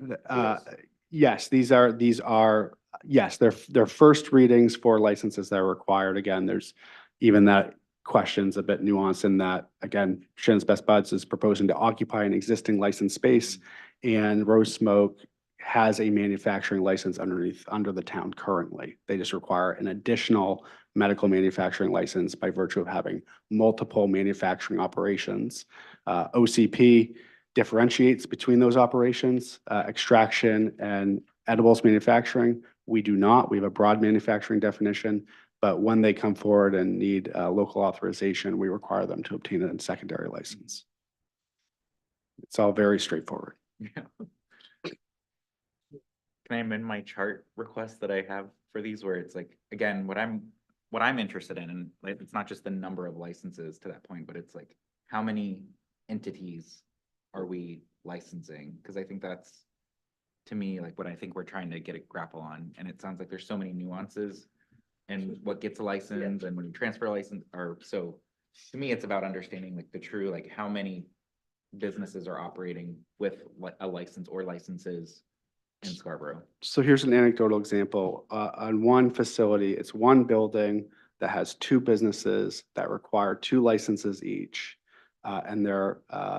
And so we have situations where one building may require 4 licenses from council, which is 8 separate actions, and may require food handlers on top of that. So those one building may require 10 different reads before council on one business.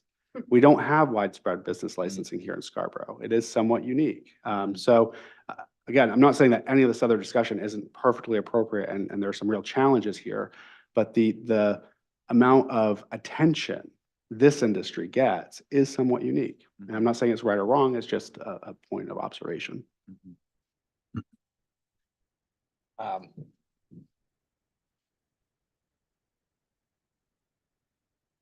Anyone have a stomach for delaying this until January meeting so we can get more information?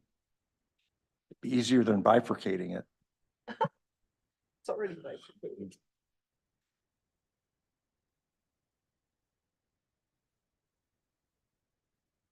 No? Do you Okay. want someone to make a motion? If there's no, yeah, Not debatable if it's offered. that's, I mean, that's the thing is if somebody's interested, that's why I've thrown it out there. If Mhm. somebody wanted to see this again in January when we have more information, then fine. If not, let's just call the vote unless there's more discussion. Okay, all those in favor? Opposed? 5-1. Thank you. Next item is a non-action item, Board of Education proposal regarding new school building committee. So I wanted to bring this up. I attended the last school board meeting. They have another school board meeting tomorrow evening. The school board has, basically, just for everyone's knowledge, they've really reached out and want to become partners in, the effort to find a solution for, what we're going to see an enrollment surge. We have some aging facilities. How do we get to it? So as part of how we could, one, I need to take temperature officially of this council as to how much, if we have that willingness to engage. I mean, this is a school board issue, but they're reaching out and I feel like it would be appropriate for us to publicly state that we want to be supportive of it. And not even just supportive, do we want to be partners almost in the effort?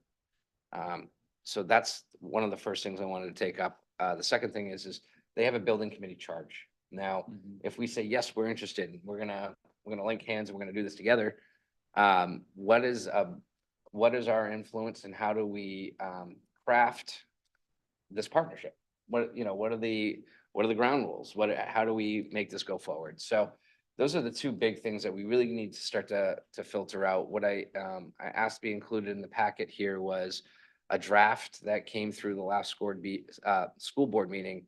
And really what they've done is they kind of took their school building committee, previous steering committee efforts. They kind of toyed with the idea a little bit, put some questions that we should be considering. And then there's some structure to it. So I wanted to kind of see how everyone was feeling on this topic. They do have a board meeting tomorrow night and intend to attend and kind of give them the feedback that the council here is willing to provide. For what it's worth, I feel like this is a worthy effort. I think we need to do it.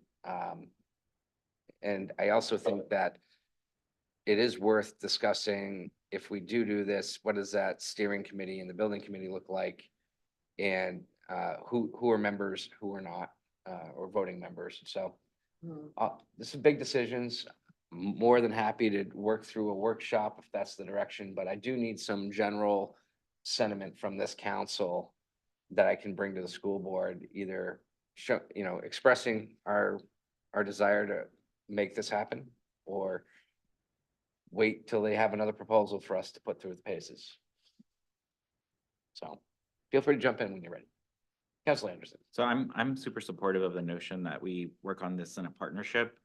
I view this as a community problem, and while it's focused on the school, it's really a infrastructure problem. And even at our finance committee meeting, we were talking a lot about long-term capital planning for the town, which includes the school. The school is part of that capital planning. And so I definitely see this as a need for us to have maybe a more formal presence. I will say that I think we've always partnered very closely with them on this. Both Councilor Scyther and I, the past 2 years, were representatives on the building committee. So what I heard in the workshop was they'd like to see a little bit more formality with the council and the board standing side by side, which to me, this is more administrative, honestly, than it is, against the like the truth of how we've been operating. The other piece that I think that they would like to see that I would support by having the town have ownership is that a lot of people struggle with when you go to the town site versus the school site. And so just making sure we're coordinating a little bit more on if there's a meeting that it's posted on our site, because a lot of people tend to go to our site, not necessarily the school site. It's interesting because we're on the same platform, but it feels very different when you go to the different sites to try and find information. So I think most residents that aren't especially involved in the school tend to rely on the town as their point of information. And so I think they're looking for us to kind of be more involved in that way. And I think, again, that those are little things I think we can do. And I think if we have a more formal relationship, that might make some of those things happen naturally that, again, I think we would have to communicate through back channels where Shannon would say, hey, can you guys get this on the calendar? And if I missed it, then it wouldn't have gotten on the town calendar, and then we'd hear from residents, they couldn't find the information. And so, again, I'm super supportive. In terms of what they shared with us with the charge, I think it's pretty good as is. Like, I don't really have any specific feedback. I do think if they're going to expand membership, my biggest thought is that there really needs to be a really strong chair and vice chair who can really manage meetings that are that big. And so I do think we have to think about how the chair is selected, where I think there should be more rigor in terms of certain skill sets that you need. Like, again, I think of somebody who can run a meeting, manage 30 people or however big this committee is. When we're talking a committee of 7 people, I think probably those types of skills matter less. But when you're talking a committee of what could be in the realm of 18 plus, I think Shannon has shared, are people who've expressed interest, and they're essentially going to let everybody who applies and commits to be a participant. I just want to make sure that there's a really strong chair who can step up and support those efforts. Any other thoughts? Councilor Caterina. Yeah, I absolutely agree that this is a community issue. And I guess one of my questions is, because what I struggle with, I guess, as a counselor is the role of school board versus the role of the council. And to me, the role of the school board is supposed to run the schools and make the plans for the schools and what's going to happen with the schools and blah, blah, blah. And basically we write the check. I know that sounds overly simplistic. And I'm curious as to what has been the role, what was the role of the town council when they did Wentworth School? That I'd like to know. I think it was probably along the lines you just outlined, which was, kind of wrote the check, right? Right, and there's reasons for that. I mean, and there are political reasons for that. So I don't know.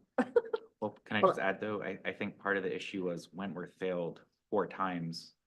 Right. And so I think This my one's hope going is down once. through greater collaboration, hopefully we'll bring a different perspective to the table that could hopefully set the next project up for greater success. Because I agree with you. I think the school board has a position where, they're out there looking for the best interests of the students and what the students and staff need. And I think the lens we bring is, that's an important lens, but we also have to look at the broader community.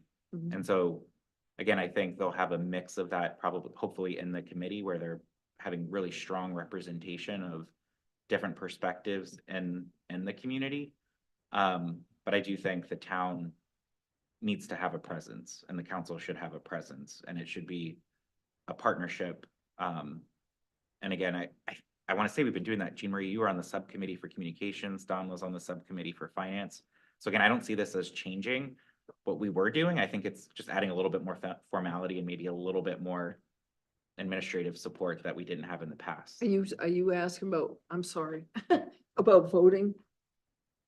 Should you think the council should have a voting thing on this or be I don't- like liaisons? I mean, I I'm think it curious should be a about that, too. liaison. I think Okay. this should be Yeah, I would agree with that. a community-only voting body with no elected or town or Okay. school staff voting authority. It really does need to be like all of our committees, like we don't vote on any of our committees Right. that are town committees. So I think that was, again, some of the feedback I've heard from the public. There really wasn't much resident involvement. So you really only had 2 or 3 residents voting, but you had a lot of school Yeah. elected officials. Yeah. And so I think they're trying to change that by essentially creating a much bigger building committee that's hopefully representative, and they really should have the decision-making. And then the steering committee, as I understand, is more agenda setting, planning, keeping things moving, not really voting on anything, but just supporting the chair and guiding the process. My sense of maybe the bigger ask here is our involvement in the steering committee position. And if you look back at what happened over the last year, right? The school board had gone through their paces in a public process and had spent countless meetings and hours doing it. And then they bring it to us and we went right back through it. We did another full year of meetings, public meetings, questions and answers. So we duplicated the process behind what they were doing for work. And we asked a lot of questions. What was it, 80-something questions got asked upon the first submission. Now, my question to you is if we have a stronger role in the steering committee and we make it a joint process where there are meetings, joint meetings, or at least on the steering committee level, if we're helping formulate, is there less of that timeline overlap? Do we need to rehash every, how did you get to picking a site? How did you get to, we would be partners in that process and we would know how they got there because we would have the seat at the table. That's my thought, which is, and we do have, I'm not going to put an artificial date on it, but there's clearly a time constraint here. I mean, to do a public process with the school board and the building committee and the steering committee, and then to have them come through here, and then maybe us spend another 6 months to a year doing the same work. I shudder to think that we would be maybe wasting time and money and maybe putting our kids in a worse position. Councilor Hamel. Yeah, this is a great source of frustration. The first office I ran for was a member of the school committee, an at-large member of the school committee in Portland. And at that time, I remember very clearly, I went in with expectations. I was, have some impact on things at an instructional level. Well, that's not going to happen. I mean, you have very little influence. And then dealing now with it as a counselor for 6 years or almost 6 years, 5 years, our ability to influence them on an issue like this is very limited.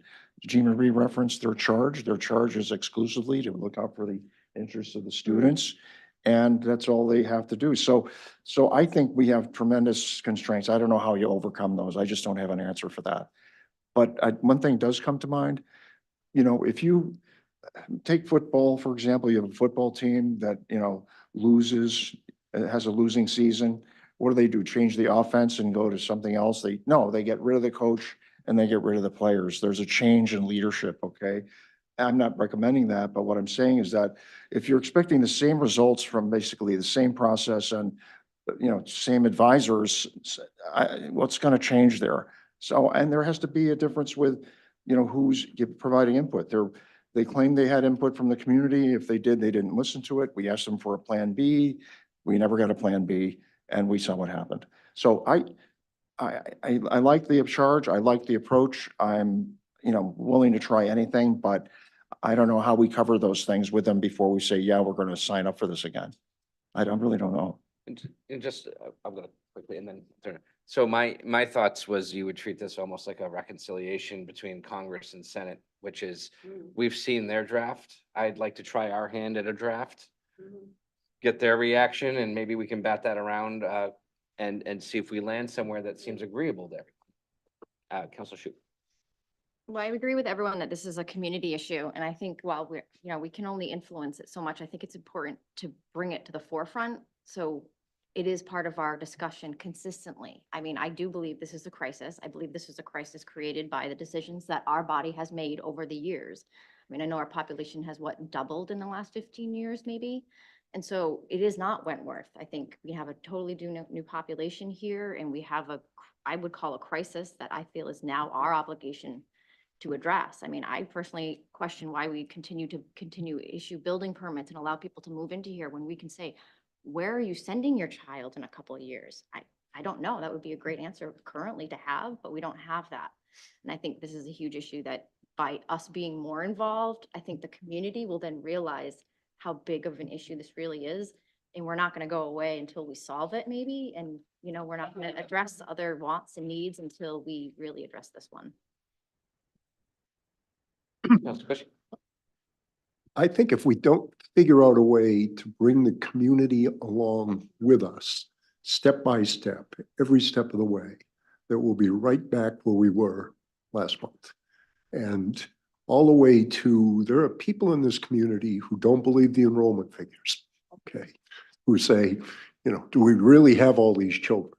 And when I look at this charge, to me, it doesn't go back square one enough. That's one point. I really think that the charge has to be to revisit this and restate and recommunicate the need, delineate what the options and choices are in language that people can identify with, i.e. neighborhood schools versus consolidated schools, those types of things. So I think that the charge needs to get way more specific. And I think the last point I would make is that I've heard from the beginning what's been restated here tonight, and that is that the school board's charge is to look out for the kids. And that's perfect. It's a great idea. And then, as Jean Marie pointed out, we've got the money. Well, again, our charge is to make sure that the school board's doing what they need to do in a way that we can represent to the town as something that is practical. And to be influencing that process from day one makes much, much more sense to me than to sit here on the sidelines, because already I have some sense that there's a little here we go again in this process. I saw, and frankly, I'll be candid with you, when I read that charge, it felt to me like a little here we go again.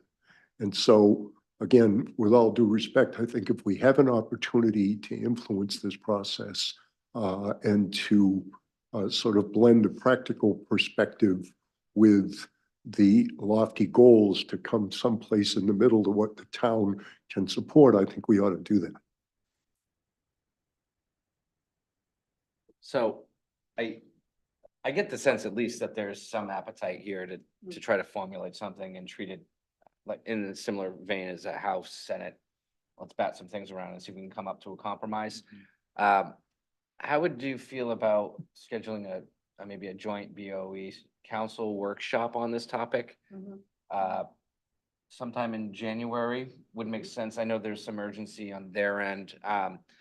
In the meantime, would you be comfortable with me trying to draft a similar document and saying, here's our starting point, and I don't mind circulating it for feedback before I kick it off to the board, but would you be comfortable with that? I would actually like to request that you and Councilor Seither, who are the liaisons, partner with their liaisons to come back to both bodies was something that you guys can hopefully get to consensus on, because my thought would be, if the four of you can get there, I think you should be able to get the rest of us there. So that way you guys can work offline. To Counselor Shoup's point, my concern is time. And so the quicker the four of you can kind of come up with something and bring something back to us collectively to look at, I think would be good. What do you guys feel about that proposal? Okay. Yeah. All right, I will. Merry Christmas. I will, yes, thanks. Appreciate that. A lot of holidays. All right, so I will attend the school board meeting tomorrow night and deliver the wonderful early Christmas gift to them. So, all right, thank you all. I appreciate it, and I'm glad you've all were receptive to this conversation. That's huge because this community needs leadership, and hey, here we are. So let's do it together. Yeah. Oh, they're already poking their nose in our business. Shannon, where are you? Oh, not on the screen? Oh, just. Here, can you hear me now? Yes, we can. Hi, Shannon. Hi, good evening. Sorry, I'm not there in person. I just wanted to let everyone know, I know that I can hear there's some concern around the charge language. That charge language is the initial language that the original building steering committee drafted.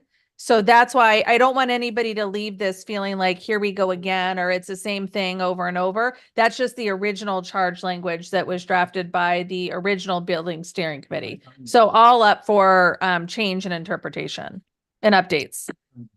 Thanks, Shannon. And I'm looking forward to attending tomorrow night and just at least delivering some of this news with the board. Hopefully you find it favorably. Yes, absolutely. Thank you all so much. We really appreciate the willingness to have the conversation and to step into the ring with us. We're really grateful. So thank you for that. Thanks. All right. With that, we have our next item is standing and special committee reports and liaison reports. No, it was quiet in November and a little bit quiet in December, but apparently Counselor Shoup has been working. Well, so first I want to say that Appointments and Negotiations Committee is going to be meeting on our standing meeting will be the second Wednesday at 5 p.m. and our first meeting is January 10th.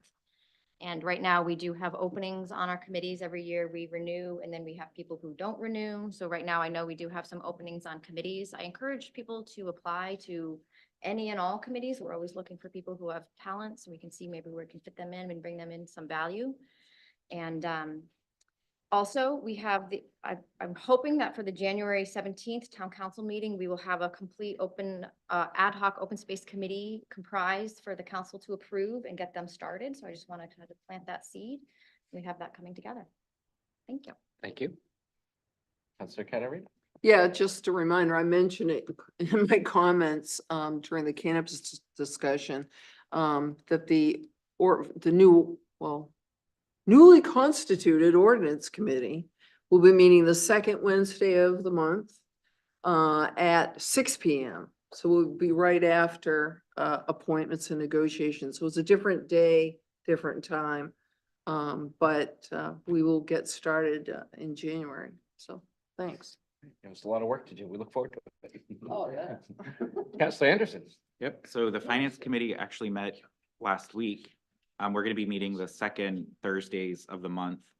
We spent a lot of time talking about potential areas for us to focus next year. And there's a long list of items that we'll need to prioritize and also probably bring to council goals in our workshop to help. If there's anything specific that the council wants to make sure we focus on for next year. It really kind of was broken down in a couple key areas. So one was around, financial modeling. There's actually a lot of work that I think has been happening already with the town to revisit some stuff that they'll bring to finance.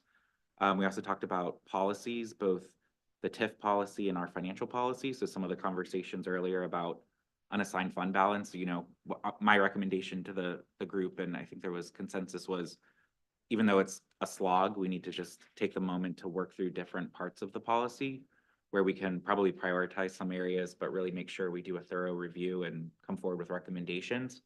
And then the other piece was just a bunch of like little things here and there, like continuing to pay attention to what's happening for impact fees. Councilor Shoup had a few areas that she had requested that we get on the agendas. So that's all out there for the public So if anybody has thoughts or ideas of where we should be prioritizing as well, I'm happy to hear. I did attend the Chamber of Commerce meeting as the liaison there, which is interesting. I think the connection point there with the council and probably with the communications committee that Don and I will be on is, they have a big events arm.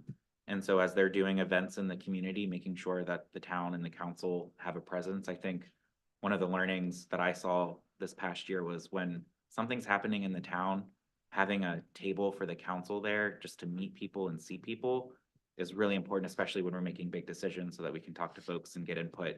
And so I just see that as an opportunity to partner with them and all the event planning that they do to figure out where, as a communications committee, we may want to have like a presence as a body. So that was interesting. And then one thing I just want to share, it's not necessarily a committee, but I did meet with the Scarborough Alliance for Government Accountability PAC. After, what was quoted today with some of the concerns I expressed about some of the words and things they used in their media, I actually asked to meet with them because I feel like it's super important when that happens that, we take a moment to talk and understand each other, because I think a lot of times what I notice is sometimes we're talking past each other and that just raises tension and friction. And so I just wanted to share with the council some of the things I took away from that conversation. It was really just trying to better understand who they are as individuals, why they're involved in the PAC, what they care about in Scarborough. We did broach the topic of trust a little bit, but again, this isn't everything, but these are just some of the things I'll share with the council, just to share from my perspective of what I heard from them, that are kind of recommendations I think that they would express. Again, I'm not trying to speak for them, but this is what I heard, was they would like to see us lead with respect and integrity with how we conduct ourselves with the public. That they would like to always see us try and deliberate publicly and avoid any behind the scenes conversations that may occur. Disclosure of conflict of interest, whether it's perceived or real, is something that we should take seriously and make sure we follow through on. A lot of conversation around history of big decisions made in the past. There's still a lot of, I don't want to say baggage, but for a lot of people who have lived in town for a long time, they hold on to some things that have happened and are like that factors into their decision making with how we work and what we do. And so just acknowledging that there's history that we need to contend with and be aware of is important. Again, a perspective on making sure that we put Scarborough first and try and avoid national and state politics, try and focus more on citizen-centric government and avoid the we know better mentality. And then again, just continued concerns from a policy perspective around growth and affordability. Like those are key issues. So again, met with them, good to listen and hear their perspective. And again, I don't necessarily agree with all of these things, but I just want to convey to the council what I heard. Appreciate you sharing that with us. Councilor Hamel. Yeah, I wanted to say, great job on that first finance committee meeting. I was very impressed at the range of discussion and the willingness to really start digging in on some issues. So I thought that was very, very productive and look forward to participating with that along the way. And I think it's a nice follow-on to what I think we tried to do this past year by, focusing more on financials. And I think there's, opportunity for us to get, and we touched on this in the audit discussion, to really get better line of sight and more granularity in terms of understanding our financials and making good, well-informed decisions on appropriations and investments, capital investments. So. And then councilor comments, I guess we'll move to, and I'll just make mine now because I didn't have any reports for you other than the Board of Education request. So first I want to just say, thank you. I know all of you, put in so much time and effort behind the scenes, and this, it's one of those year in review type of deals. Councilor Anderson, tough year to lead this council. We all know it was. There was a lot of big meaty, but you brought such energy to it. So, thank you for what you've done over the past year. I want to wish everyone out there, Merry Christmas, Happy New Year. Enjoy time with your friends and family. And then hit that recharge button because we gotta get running again in January. So, and to the constituents out here that continually work with us and speak with us. Don't ever feel like you're in an imposition. You know, we need to hear from you. So thank you for doing that and taking the time. It's very valuable to all of us. So that said, I don't have a lot else for council comments. Councilor Anderson, if you can make that sweater light up, I think we would all be much happier. Well, I just want to highlight the latest issue of Scarborough Living Magazine that I have a little surprise for everybody. And if you go to page 18 and 19, you'll see two very familiar faces, and I even have a signed copy for each of you. So Merry Christmas to everyone. Magazine. These are available in Hannaford and at some select locations around town, but now you have your very own copy. And at Town Hall. Oh. So With that sweater, though, he's gonna lose the cover story for, town council style setting. All right. Anything else to add for this evening? No? All right. Thank you all. I hope you have a great night and a nice holiday. I'll take a motion to adjourn. So moved. There's a second. All in favor? Actually, that's unanimous. Thank you all. Good night. Christmas.